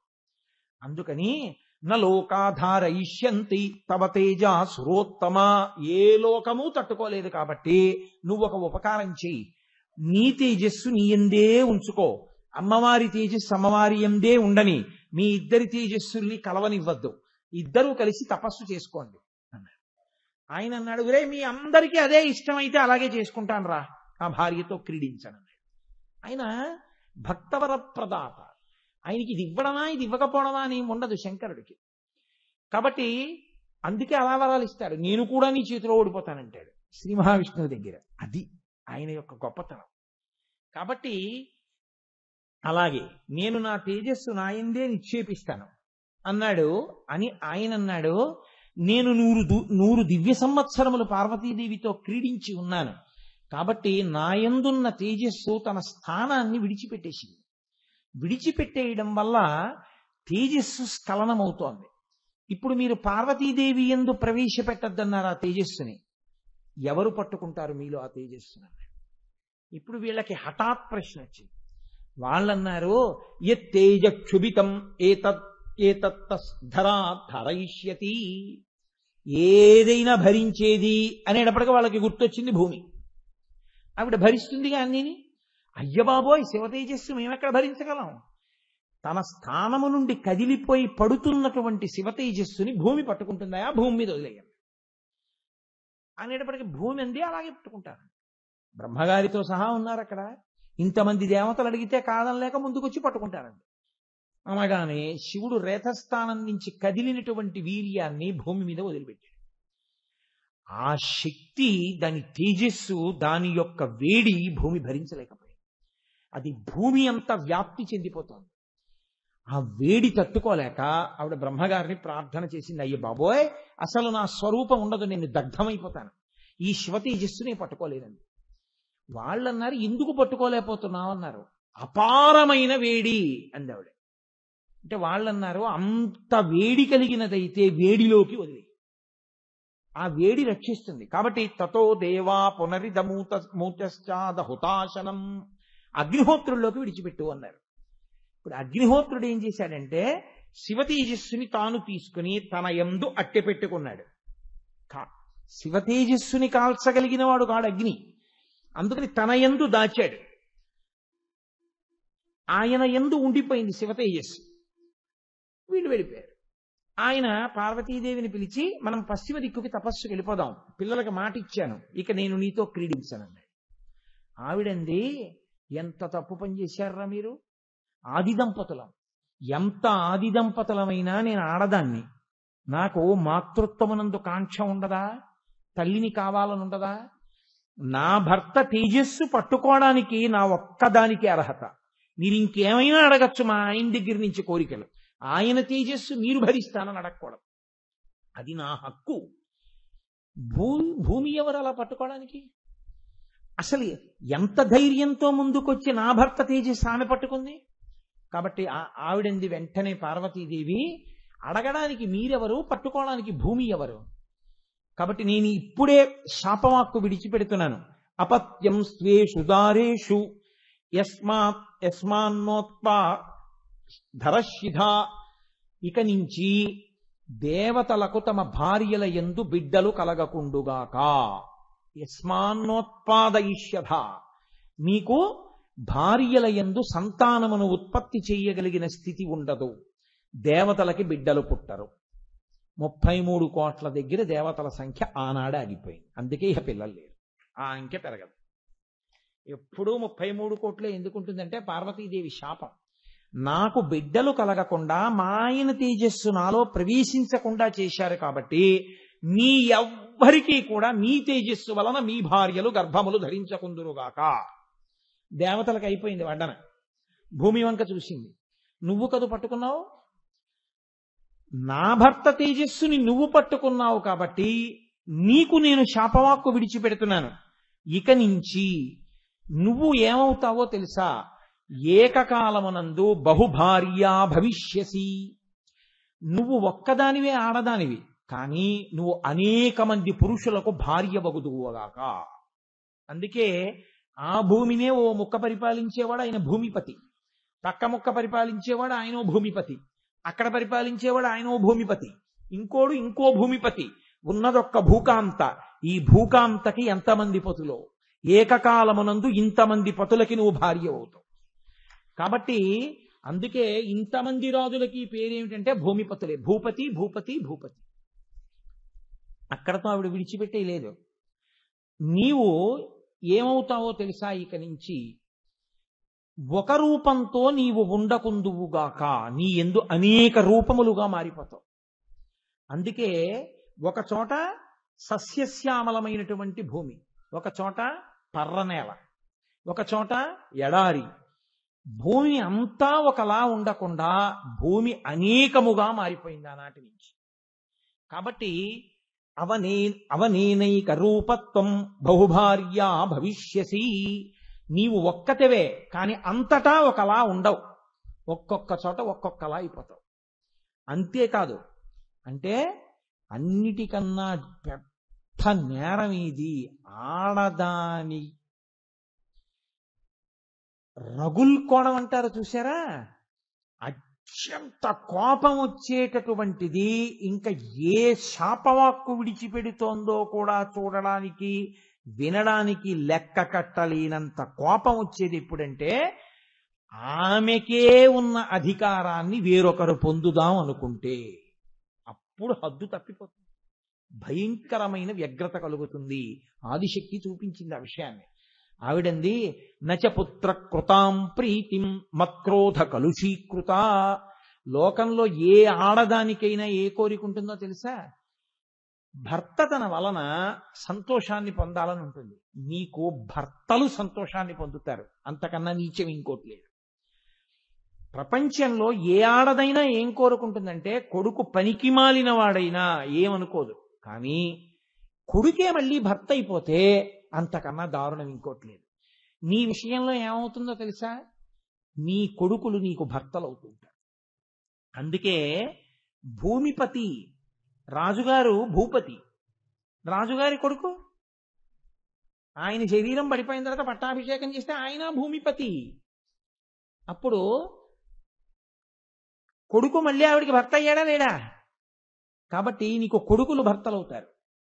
ఇంకింతకన్నా దారుణమైన వ్యవస్థ ప్రపంచంలో ఎవరికీ ఉండదు. కాబట్టి అనేక రూపములు పొందుతావు, అనేక మంది భర్తల్ని పొందుతావు, కొడుకులు భర్తలవుతూ ఉంటారు. కాబట్టి నచపుత్ర కృతాం ప్రీతిం మత్క్రోధ కలుషీకృత. నాకు బిడ్డలు పుట్టకుండా చేశావు కాబట్టి నచపుత్ర కృతాం ప్రీతిం, నీకసలు నీ బిడ్డల వలన సుఖమన్న మాట లేకుండుగాక. ఇవాళ కొడుకు, వాడే రేపు భర్త. ఎంత అన్యాయమైన విషయం. కాబట్టి నువ్వు ఏడుస్తూనే ఉంటావు. ఇది నా శాపం అన్నాడు. ఇప్పుడు వాళ్ళు ఆపారని వాళ్ళు అనుకున్నారు, కానీ సనత్కుమారుడికి ఇచ్చిన వరం వల్ల దేవతల సంఖ్య ఆగిపోయింది. శివవీర్యం అగ్నిహోత్రంలోకి వెళ్ళిపోయింది. ఇప్పుడు ఆ కొడుకు ఎప్పుడు పుడతాడో ఎవరికి తెలియదు. ఎందుకని ఆయన పార్వతీదేవితో కలవడం. ఇంతకీ కథ ఇన్ని మలుపులు తిరిగిపోయింది. తారకాసురుణ్ణి చంపేవాడు పుట్టాడా? అయితే నేను ఇవన్నీ ఒక్క కుమార సంభవంలోంచో ఒక్క బాలకాండలోంచో చెప్తున్నాను అనుకోకండి. అనేకమైన వాటిల్లోంచి తీసి మీకు అరిటాకులో వడ్డిస్తున్నాను. కాబట్టి ఇప్పుడు తారకాసుర సంహారం జరగలేదు, ఆయనకి పెద్ద పండగ చేసుకున్నాడు. ఎందుకని? ఊరే వీళ్ళెళ్ళి పిచ్చి మాట అడిగారు ఆయన్ని. ఆయన ప్రతిజ్ఞ చేశాడు, ఇక నేను పార్వతీదేవితో రమించను, తపస్సు చేసుకుంటానన్నాడు. కాబట్టి శివవీర్యము స్ఖలనము కాదు కాబట్టి ఇహ కొడుకు పుట్టడు కాబట్టి నన్ను చంపేవాడు లేడు కాబట్టి నేనే ఈశ్వరుణ్ణి. ఇప్పుడేం చేస్తారు? 2 మాటలు కొట్టిన వాళ్ళని 4 మాటలు కొట్టడం మొదలెట్టండి అన్నాడు. ఇప్పుడు వీళ్ళకి ఏం చేయాలో అర్థం కాక మళ్ళీ వెళ్ళారు బ్రహ్మగారి దగ్గరికి. ఏమయ్యా, మరి కొడుకు పుట్టే అవకాశం లేదా శివుడికి? ఆయన అన్నాడు, శివుడికి కొడుకు పుట్టాలి అంటే ఒకే ఒక్క మార్గం ఉంది. ఇక శివవీర్యము స్ఖలనము కాదు. స్ఖలనమైన శివవీర్యం అగ్నిహోత్రుడి దగ్గర ఉంది. ఇప్పుడు అగ్నిహోత్రుడి దగ్గర ఉన్న శివవీర్యాన్ని ఎవరైనా భరించాలి. ఇంకో ఆడావిడ ఎవరొస్తారు ముందుకి? భూకాంతకి ఇన్ని శాపాలు ఇచ్చింది కదా, ఇంకో ఆవిడ ముందుకు వస్తుందా? ఎంత శివవీర్యమైనా నేను పట్టుకుంటానని. ఎవరు బయటికి ముందుకొస్తారు? ఎవరు రారు. పోనీ మా జన్మ పాడైతే పాడైంది, దేవతలు సంతోషిస్తారని మీ భార్యల్లో ఎవరైనా ముందుకు వస్తారనుకుందామా? మీ భార్యలకి బిడ్డల పుట్టరని శాపం ఇచ్చేసింది ఆవిడ. కాబట్టి మీ భార్యలు పనికిరారు సంతానం కనడానికి. మరి ఎవరు ముందుకు వస్తారు అని బ్రహ్మగారు పెద్ద తలకాయండో ఇది. ఆయన అన్నాడు, ఎంతైనా పార్వతీదేవి యందు ఒక కోరిక ఉంటుంది. అమ్మా అని పిలిపించుకోవాలని, నా కొడుకు అనాలని. నా కొడుకు అనాలంటే ఆవిడ కొడుకైనా అయి ఉండాలి. ఆవిడ చెల్లెలి కొడుకైనా అయి ఉండాలి. అప్పుడు తన కొడుకేగా, మా అబ్బాయినేగా అంటుంది పెద్దమ్మ. హిమవంతుని యొక్క పెద్ద కూతురు గంగ పార్వతికి చెల్లెలు. కాబట్టి మీరు గంగని బతిమాలి అగ్నిహోత్రుడి దగ్గర ఉన్న వీర్యాన్ని ఆవిడ పుచ్చుకోవాలి. పుచ్చుకునేటప్పుడు పురుషుడు ఎంత తేజోవంతుడైనా కానివ్వండి, అప్రసన్నంగా ఉన్నప్పుడు కానీ స్త్రీ పుచ్చుకుంటే ఆరోగ్యవంతమైన తేజోవంతమైన కుమారుడు కలగడు. ప్రసన్న మనస్కురాలై ఉండాలి, ప్రహృష్ట అయి ఉండాలి, సంతోషంతో ఉండాలి, పరమ సంతోషంగా పుచ్చుకోవాలి భర్త గారి తేజస్సుని. కాబట్టి ఇప్పుడు నువ్వు ఎలాగో అలా ఏదో చమత్కారం చేసి తీసుకెళ్లి ఆవిడలో తేజస్సు వదిలేస్తే ఏ దుర్మార్గుడు నా యందు ప్రవేశపెట్టాడు ఛీ అని ఆవిడ అందంటే సరైన కొడుకు పుట్టడం. కాబట్టి ఆవిడ నొప్పించి ప్రవేశపెట్టు. ఈ మాట చెప్పడానికి మేమందరం వచ్చి చెప్తే చాలా అసహ్యంగా ఉంటుంది, నువ్వు ఒక్కడివి వెళ్ళి చెప్పాను. అంటే అగ్నిహోత్రుడు వెళ్ళి ఎన్ని మలుపులు తిరిగిపోతుందో చూడండి సుబ్రహ్మణ్యోత్పత్తి. ఆయన వెళ్ళి అన్నాడు గంగతోటి, శివ తేజస్సు నా దగ్గర ఉంది, నీలో ప్రవేశపెట్టేస్తాను, కొడుకుని కను అన్నాడు అనుకోండి. లాగి లెంపకాయ కొడితే ఆవిడ మాత్రం ఎంత జాగ్రత్తగా మాట్లాడాలి. ఆయన అన్నాడు, గర్భం ధారయ వైదేవి దేవతానామిదం ప్రియం అన్నాడు. అమ్మా నువ్వు గర్భం దాల్చు అన్నాడు తప్ప ఎలా అన్నది ఆయన చెప్పలేదు. దేవతానామిదం ప్రియం, దేవతలందరికీ కూడా నీవు గర్భము దాల్చడము వినా రక్షణ లేదు. నీవు గర్భమును ధరించి దేవతలని కాపాడాలి, వాళ్ళందరూ ఇదే కోరుకుంటున్నారు. కాబట్టి తల్లి అని అప్పుడు కథ చెప్పుకొచ్చాడు. ఇక నా ఒక్కడి దగ్గరే శివ తేజస్సుని దాచి ఉంచాను, ఆ తేజస్సుని నీవెందు విడిచిపెట్టేస్తాను. నీవు ఆ గర్భమును కన్నావా మేం బతుకుతాం తారకాసురుడి దగ్గర నుంచి. నువ్వు కాని కొంప తీసి నీలోకి శివ తేజస్సుని విడిచిపెట్టిన తర్వాత అమ్మ బాబోయ్ నేను భరించలేని భూమి అరిచినట్టే అరిచి ఎక్కడో పారేశావా, ఇక కొడుకు పుట్టడు. పుట్టకపోతే ఇక తారకాసుర సంహారం లేదు. కాబట్టి నీవు పరమ ప్రసన్నురాలివై ప్రహృష్టవదనంతో సంతోషంతో దీన్ని దేవతల కొరకు స్వీకరించు. ఆవిడంది అలాగే తప్పకుండా స్వీకరిస్తానంది అని ఆవిడ ప్రసన్న మనస్కురాలై శివ తేజస్సుని తాను స్వీకరించింది. తీరావిడ తేజస్సుని స్వీకరించిన తరువాత తేజక్షుభితం మొత్తం గంగానదీ జలాలన్నీ మరిగిపోయాయి. దాని ఉష్ణత అటువంటిది, ఆ తేజస్సు యొక్క శక్తి అటువంటిది. ఆవిడంది జలచరములన్నీ మరణిస్తున్నాయి, అమ్మ బాబోయ్ నా ఒళ్ళు కాలిపోతోంది, ఈ తేజస్సుని నేను భరించలేను, కాబట్టి దీన్ని వదిలిపెట్టేస్తున్నాను, ఎక్కడ వదిలేనంది. హడిలిపోయారు దేవతలందరూ. ఇప్పుడు ఆ తేజస్సుని గంగ తీసుకెళ్లి ఎక్కడ వదిలేసింది అనుకోండి, స్ఖలనం అయిపోయింది అంటే గర్భస్రావం అయిపోయింది అంటారు. గర్భస్రావం అయిపోతే ఇక శిశోత్పత్తి ఉండదు, ఆ గర్భం పోయింది అక్కడతో. ఆ గర్భం కాని పోయిందా ఇహ తారకాసురుడిని చంపేవాడు లేరు. కాబట్టి ఇది నేను అన్నది ఉత్కంఠ. ఇప్పుడు దేవతలందరూ 2 balls left 5 runs required అంటే ఎలా ఉంటుందో అలా చూస్తున్నారు. అయ్యి బాబా ఈవిడ వదిలేస్తానంటుంది, ఎక్కడ వదిలేస్తుంది అని. అగ్నిహోత్రుడికి ఏం చెప్పాలో అర్థం కాక ఆయన అన్నాడు కైలాస పర్వతం దగ్గర వదిలేయి అన్నాడు. ఆవిడేం చేసింది, పట్టుకెళ్ళి ఆ కైలాస పర్వతం దగ్గర రెల్లుగడ్డి ఉంటే ఆ రెల్లుగడ్డిలో వదిలేసింది. ఆ రెల్లుగడ్డిలో ఇది పడగానే గర్భస్రావం అయిపోయిందా, ఏమైనా కొడుకు పుట్టాడా, ఏమైనా ఈశ్వరానుగ్రహంతో వాడు కొడుకు అయ్యాడా? వీళ్ళందరూ చూస్తున్నారు. ఇలాగా చూస్తుంటే వాళ్ళకి పిల్లాడు కనపడలేదు, పెద్ద కాంతి కనపడింది. ఏమిట్రా ఈ కాంతి అని పట్టి పట్టి పట్టి పట్టి చూశారు పిల్లాడేమోనని. వచ్చింది ఏమొచ్చిందో తెలుసా అండి, సర్వం పర్వత సన్నద్ధం సవర్ణభం అభవద్వనం తృణవృక్షలతాగుల్వం. అవన్నీ కూడా అక్కడ ఉన్న గడ్డి పరకలు చెట్ల దగ్గర నుంచి అన్నీ కూడా బంగారు రంగుతో నిండిపోయాయి. శివతేజస్సునందు ఉండేటటువంటి శుద్ధ పదార్థము బంగారంగా మారింది. అందుకే బంగారానికి శివవీర్యం అని పేరు. అదంతా బంగారం అయిపోయి పర్వతం అంతా కూడా బంగారు కాంతితో నిండిపోయింది.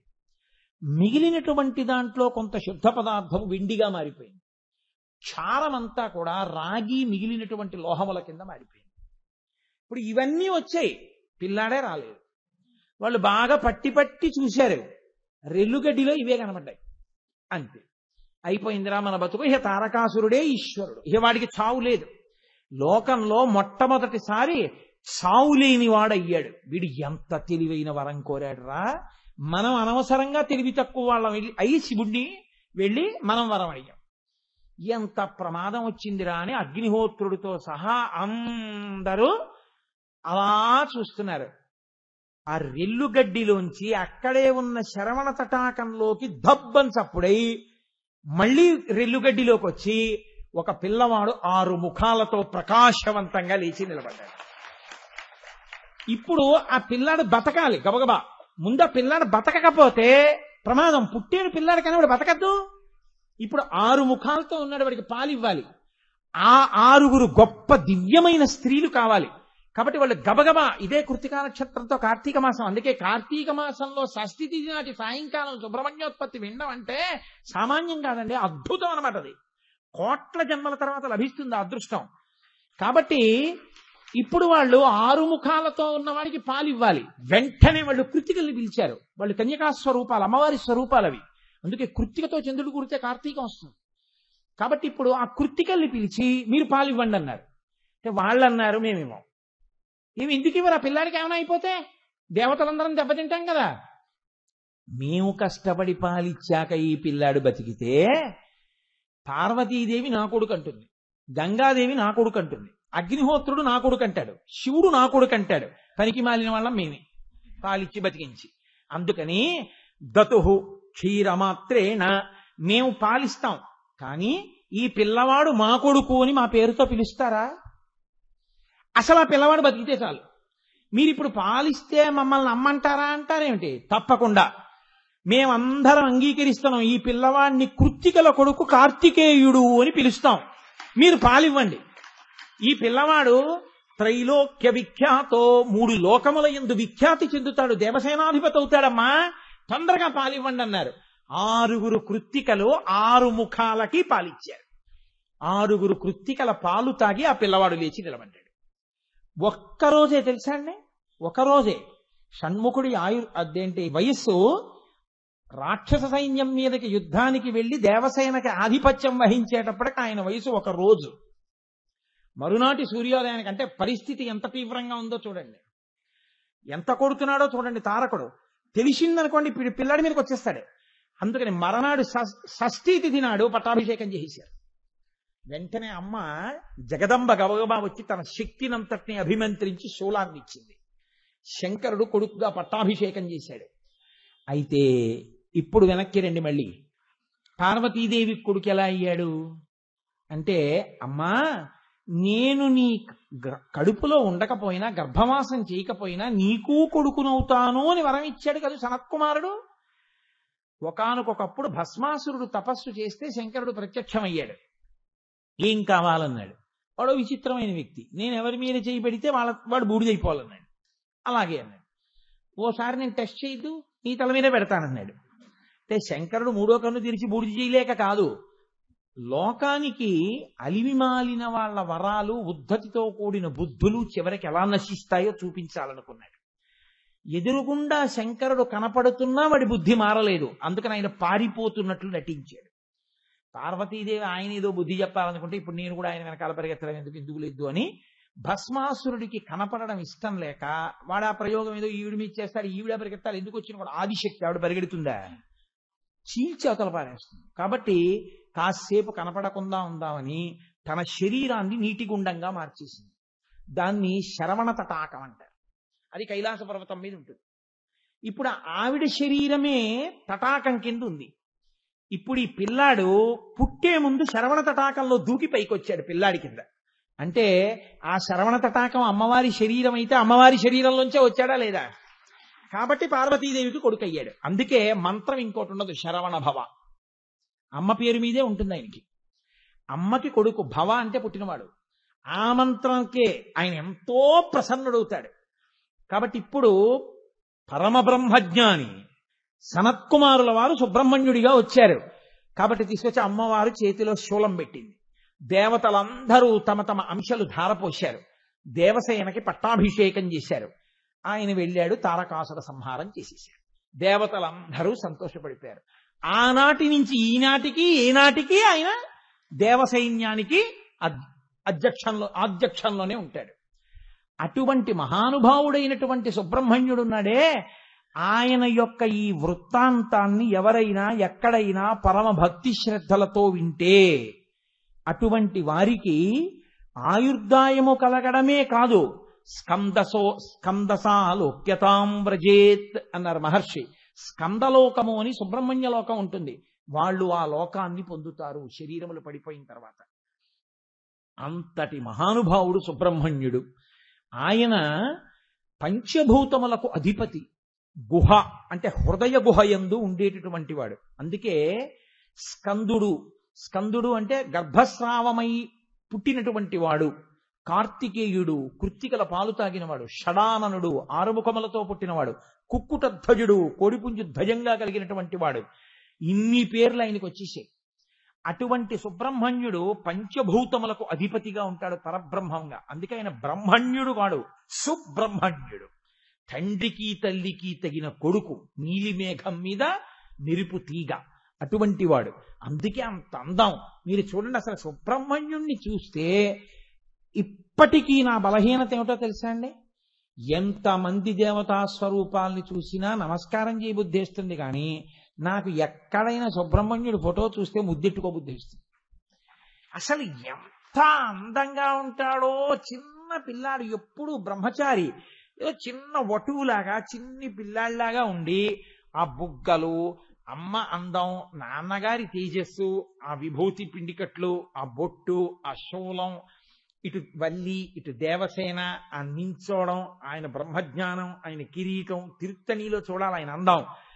ఒక్కసారి దండపాణిగా, ఒకసారి స్వామిమలైలో గోచి పెట్టుకుని ఉంటాడు. అలా ఒక్కొక్క చోట ఒక్కొక్కలా 6 ముఖాలతో ద్రవిడ దేశంలో 6 క్షేత్రాలు ఆయనకి. ఆ సుబ్రహ్మణ్య శక్తి అనంతం. మహానుభావుడు. తన లోకమివ్వగలడు, మోక్షమివ్వగలడు. ఆయన పుడుతూనే నేను 5 భూతముల మీద అధిపతిని నిరూపణం చేశాడు. బ్రహ్మణ్య స్థానం మనకు అర్థం అది. అది సుబ్రహ్మణ్యం అంటే. కాబట్టి పంచభూతములు నా అధీనములో ఉంటాయి. నేను బ్రహ్మాండకర్తను, స్థితికర్తను, ప్రళయకర్తను, తండ్రి లాంటి వాణ్ణి. ఆత్మావై పుత్రనామాసి, నాకు శివునకు అభేదమని నిరూపించాడు.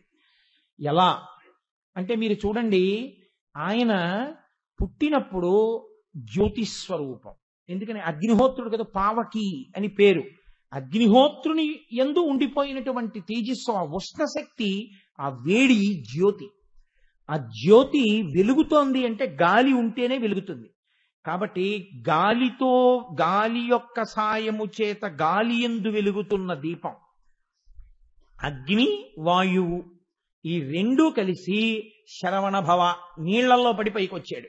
కాబట్టి జలము, ఈ 3 కాకుండా ఆకాశస్వరూపుడై వ్యోమకేశుడైనటువంటి పరమశివుడి కొడుకు. కాబట్టి ఆకాశము.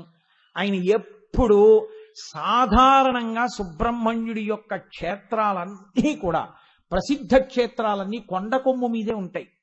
అందుకని ఆయన పృథివీతత్వం ఉన్నవాడు. కాబట్టి పృథివీ, ఆపస్, తేజో, వాయు, ఆకాశములు 5 అధిగమించినవాడు అని పుట్టుక యందు నిరూపించినవాడు సుబ్రహ్మణ్యుడు. అంతటి మహానుభావుడై ఆయన ఈ దేశంలో 2 సార్లు అవతార స్వీకారం చేశారు. ఒకసారి కుమారిల భట్టుగా వచ్చారు. శంకర భగవత్పాదుల కన్నా ముందొచ్చింది ఆ అవతారం. నాన్నగారు శంకరాచార్యుల వారిగా వెడుతున్నారు. ఈ లోపల దేశంలో కర్మ మార్గాన్ని ప్రచారం చేసి వేదము యొక్క గొప్పతనాన్ని కర్మ మార్గంగా నిలబెడదామని వచ్చారు. ఆయన అవతారం వచ్చేటప్పటికీ దేశమంతా బౌద్ధమత వ్యాప్తిలో ఉంది. వేదం యొక్క ప్రమాణాన్ని అందరూ మరిచిపోతున్నారు. అందరూ బౌద్ధమతావలంబకులైపోతున్నారు. అటువంటి సమయంలో ఆయన బౌద్ధమతాన్ని ఖండించడానికి, అసలు బౌద్ధమతంలో ఏముందో తెలుసుకుంటే కదా ఖండించడం. ఏమీ తెలియకుండా మైకట్టుకుని పిచ్చల్లరు చేయడం కాదు, ముందు తెలుసుకుని ఖండించాలి. అది తెలుసుకోవడం అంటే. కాబట్టి ముందు బౌద్ధుల దగ్గర ఉండేటటువంటి గురువుల దగ్గర చేరారు. కానీ ఆయనకి సనాతన ధర్మం మీద మక్కువ. వాళ్ళకి తెలియకుండా కర్మానుష్ఠానం చేస్తుండేవారు. ఆఖరికి బౌద్ధులు పసిగట్టారు, ఈయన మన దగ్గర తెలుసుకుని మన మతాన్ని ఖండించబోతున్నాడు అని. వాళ్ళు ఏం చేశారంటే ఆయన్ని పైకి తీసుకెళ్లి ఒక మేడ యొక్క పై అంతస్తులోంచి కిందకి తోసేశారు. ఆ కుమరిల భట్టు కింద పడిపోతున్నాడు. పడిపోతూ ఆయన అన్నాడు, వేదము యొక్క ప్రమాణము సత్యమైతే నాకు మరణము కలుగకుండుగాక అన్నాడు. ఆ పై అంతస్తు నుంచి కింద పడిపోయి బతికారు. కానీ కంట్లో రాయి గుచ్చుకుని దెబ్బ తగిలింది. ఆయన వెంటనే అడిగారు, నేను బ్రతికాను, వేదము ప్రమాణం, కానీ నా కంటికి దెబ్బ ఎందుకు తగిలింది అని అడిగారు. అంటే వేదం అశరీరవాణిగా పలికింది. వేదమే ప్రమాణము కనుక, వేదమే సత్యము కనుక నేను బతుకుతానని నువ్వు అని ఉంటే నీకు దెబ్బ తగిలేది కాదు. వేదము సత్యమైతే అని చిన్న అనుమాన స్పర్శ పెట్టావు, అందుకని బ్రతికావు, కన్ను దెబ్బతిందంది వేదం. అది మన వేదము యొక్క గొప్పతనం. ఆనాడు కుమరిల భట్టు మహానుభావుడై అగ్నియంశ సంభవుడు కదండి. ఆయన కర్మిష్ఠి, ప్రాయశ్చిత్తం చేసుకోవడానికి గురువు గారి దగ్గర చదువు నేర్చుకునేది గురువు గారు ఉన్నటువంటి మతాన్ని ఖండించడానికి నేర్చుకున్నాడు. కాబట్టి తద్దోష పరిహారార్థం తుషాగ్ని ఎందు తన శరీరాన్ని దగ్ధం చేశారు. చేసి కుమరిలి భట్టు అవతార పరిసమాప్తి చేశారు. మళ్ళీ దక్షిణ భారతదేశంలో జ్ఞాన సంబంధర్గా వచ్చారు ఆయన. అందుకే ఆ రెండు అవతారాలు కూడా జ్యోతి ప్రవేశంతో పూర్తయిపోయాయి, అగ్ని స్పర్శతో పూర్తయ్యాయి. జ్ఞాన సంబంధర్కి చిట్ట చివర వద్దు వద్దంటున్నా కూడా వినకుండా ఆయనకి వివాహం చేశారు. వివాహం చేస్తే ఈ సంసారం ఇవి అన్నీ నాకెందుకు అని ఆయన పరమశివుడి యొక్క ఆలయంలో నాకు పెళ్లి చేయమన్నాడు. పెళ్లి చేశారు. అంతరాలయంలోకి పరమేశ్వరుణ్ణి ప్రార్థన చేస్తూ అలా బంధువుల్ని, భార్యని, కొత్తగా పెళ్ళైన భార్యని రమ్మని లోపలికి వెళ్ళారు. ఆ దీపపు జ్యోతిలోకి జ్ఞాన సంబంధరు, భార్య, బంధువులు అందరూ చివర ఆ జ్యోతిలోకి వెళ్ళిపోయారు. సుబ్రహ్మణ్యుడు జ్యోతి రూపంలో వచ్చి మహాజ్యోతి ఎందు కలిసిపోయాడు. రెండు అవతారముల ఎందు కూడా భగవాన్ రమణుల అవతారం కూడా సుబ్రహ్మణ్యేశ్వర స్వామి వారి అవతారమే అంటారు. అందుకే అక్కడ స్వామిమలైలో ఎలా ఉంటాడో గోచి పెట్టుకుని భగవాన్ రమణులు కూడా అలాగే ఉంటారు అంటారు పెద్దలు. సుబ్రహ్మణ్యుడు కదండి, అందులో అనుమానం ఏమీ లేకపోవచ్చు, అంతటి మహాపురుషుడే. కాబట్టి ఈ దేశంలో సుబ్రహ్మణ్యేశ్వర స్వామి వారి ఆరాధన, సుబ్రహ్మణ్యేశ్వర స్వామి వారి యొక్క అనుగ్రహము పొందని వారు లేరు. మనకి పురాణములు ఘోషిస్తున్నాయి. ప్రత్యేకించి సుబ్రహ్మణ్యేశ్వర స్వామి వారి యొక్క సహస్రంలో ఒక నామం ఉంది ఆయనకి, వంశవృద్ధికారకాయ నమో నమః. ఆయన సంతాన ప్రదాత. ఎంత అపత్య దోషం ఉన్నవాళ్ళు కూడా సుబ్రహ్మణ్యేశ్వర స్వామి వారి అనుగ్రహం కలిగితే మాత్రం తప్పకుండా సంతానమును పొందుతారు. నన్ను నమ్మండి, నేను వేదిక మీద కూర్చుని నా వ్యక్తిగత విషయాలు మీతో ముచ్చటించి నేను మిమ్మల్ని నమ్మించాలన్నది నా ప్రయత్నం కాదు. కానీ నేను స్వానుభవంతో చెప్తున్నాను, సుబ్రహ్మణ్యానుగ్రహము సంతానకారకము. ఆయన సంతానమునిస్తాడు. నాకు సుబ్రహ్మణ్యేశ్వర స్వామి వారికి సంబంధించినటువంటి క్షేత్రములు మామూలుగా కాదండి, మహాపురుషులందరినీ అవే ఇచ్చాయి. చంద్రశేఖరేంద్ర సరస్వతి మహాస్వామి వారు సన్యాసాశ్రమ స్వీకారానికి ముందు ఆయన తెలిసో తెలియకో స్నానం చేసింది కుమారకోష్టంలోనే, కామాక్షి అమ్మవారి గుడిలో. అందున కాంచీ క్షేత్రానికి ఉన్న గొప్పతనం ఏమిటో తెలుసా అండి? ఆ క్షేత్రం మీరు ఒక కోణంలో కానీ దేవాలయాల్ని చూస్తే సోమస్కందమూర్తిగా ఉంటుంది. మీకు ఇక్కడ ఏకాంబరేశ్వరుడు, కుమారకోష్టం, కామాక్షి, 3 గుళ్ళు అలా ఉంటాయి. దానివల్ల సోమస్కందుడు అంటారు. సోమస్కందుడు అంటే ఒకనొకప్పుడు ఒక రాజుగారి కల్లోకి వచ్చి చెప్పాడు ఆయన. అప్పుడే కపిలతీర్థంలో సోమస్కందుడు వచ్చాడు తిరుపతిలో. స ఉమా స్కంద, పరమేశ్వరుడు కూర్చుంటాడు, పక్కన పార్వతీదేవి కూర్చుంటుంది. మధ్యలో వాళ్ళిద్దరి తొడల మీద సుబ్రహ్మణ్యుడు చిన్న పిల్లాడి రూపంలో ఆడుకుంటూ ఉంటాడు. మీకు నేను ఒక ఉదాహరణ చెప్పాలంటే, నా భార్య వచ్చి ఇక్కడ నా పక్కన కూర్చుంది అనుకోండి, మేమిద్దరం ఇలా కూర్చుని ఉంటే మా ఇద్దరి యొక్క తొడల మీద నా కొడుకు కూర్చుని ఉన్నాడు అనుకోండి ఆడుకుంటూ, చిన్న పిల్లాడి రూపంలో ఆడుకుంటున్నప్పుడు వాడు ఇటు తిరిగి చూస్తే నేను కనబడతాను, ఇటు తిరిగి చూస్తే వాళ్ళ అమ్మ కనబడుతుంది. అప్పుడు వాడికి ఇంకంతకన్నా సంతోషం ఏముంటుంది? వాడు అమ్మతోటి నాన్నగారితోటి, అమ్మతోటి నాన్నగారితోటి ఆడుకుంటుంటాడు కదా. అలా ఇంత బ్రహ్మజ్ఞానం ఉన్నవాడు తల్లితో తండ్రితో ఆడుకుంటూ ఇలా చేతులెత్తి ఆడుకుంటున్న పిల్లవాళ్లే ఉంటాడు. అలా ఆడుకుంటూ పార్వతీ పరమేశ్వరుల తొడ మీద కూర్చున్నటువంటి సోమస్కందమూర్తిని చూస్తే పిల్లలు రక్షింపబడతారు. కాంచీపురంలో ఏకాంబరేశ్వర, కామాక్షి క్షేత్ర, కుమార కోష్టాలు సోమస్కందుడిగా వెలిసి ఉంటాయి 3. అందుకే అసలు ఆ క్షేత్రమే సోమస్కంద క్షేత్రం. కాంచీపురంలోకి వెడితే బిడ్డలు రక్షింపబడతారు. అందుకే కాంచీపుర ప్రవేశం మీ సంకల్పం వల్ల జరగదు, అమ్మవారి అనుగ్రహం ఉంటేనే రాణిస్తుంది. అందుకే కాంచీపురం ఇంతమంది వస్తారు అని మీరు నిర్ణయం చెయ్యలేరు. మీరు అనుకోవడమే కానీ కామాక్షి అనుగ్రహం ఉన్న వాళ్ళని అడుగు పెట్టనిస్తుంది. ఎందుకో తెలుసా, అది మోక్షపురి. పైగా ఉత్తర భారతదేశానికి మోక్షపురులు చాలా ఉన్నాయి, దక్షిణాన్ని లేవు. అదొక్కటే మోక్షపురి. అయోధ్య, మధుర, మాయా, కాశీ, కాంచి, అవంతిక, పురి, ద్వారవతి చైవ సప్తైతే మోక్షదాయక. 7 దక్షిణాన ఉన్న ఒకే ఒక మోక్షపురి కాంచీపురం. అటువంటి కంచిలో సోమస్కంధమూర్తిగా ఉంటాయి 3 దేవాలయాలు. మహానుభావుడు సుబ్రహ్మణ్యుడు. ఆయన గొప్ప జ్ఞానప్రదాత, సంతానప్రదాత, సంతానము యొక్క ఆరోగ్య ప్రదాత, సంతానము యొక్క ఆయుష్య రక్షకర్త. ఆయన రక్షకుడు. ఆయుర్దాయాన్ని రక్షిస్తాడు. పిల్లలకి ప్రమాదం రాకుండా కాపాడగలిగినటువంటి గొప్ప శక్తి స్వరూపుడు. అనేకమైన సుబ్రహ్మణ్య క్షేత్రాలు ఉన్నాయి మనకి.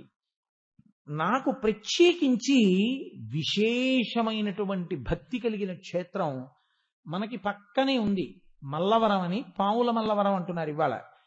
ఆ గొల్లప్రోలు దాటిన తర్వాత చేబ్రోలు దగ్గర కుడి చేతి పక్కకి తిరిగి లోపలికి వెడితే పావుల మల్లవరం అంటారు. మహానుభావుడు ప్రత్యక్ష సుబ్రహ్మణ్యుడై పెద్ద పావు ఇంత పడగుంటుంది. ఈ 2 మైకులు ఇక్కడ వరకు పెడితే ఎంత పడగో అంత పడగ.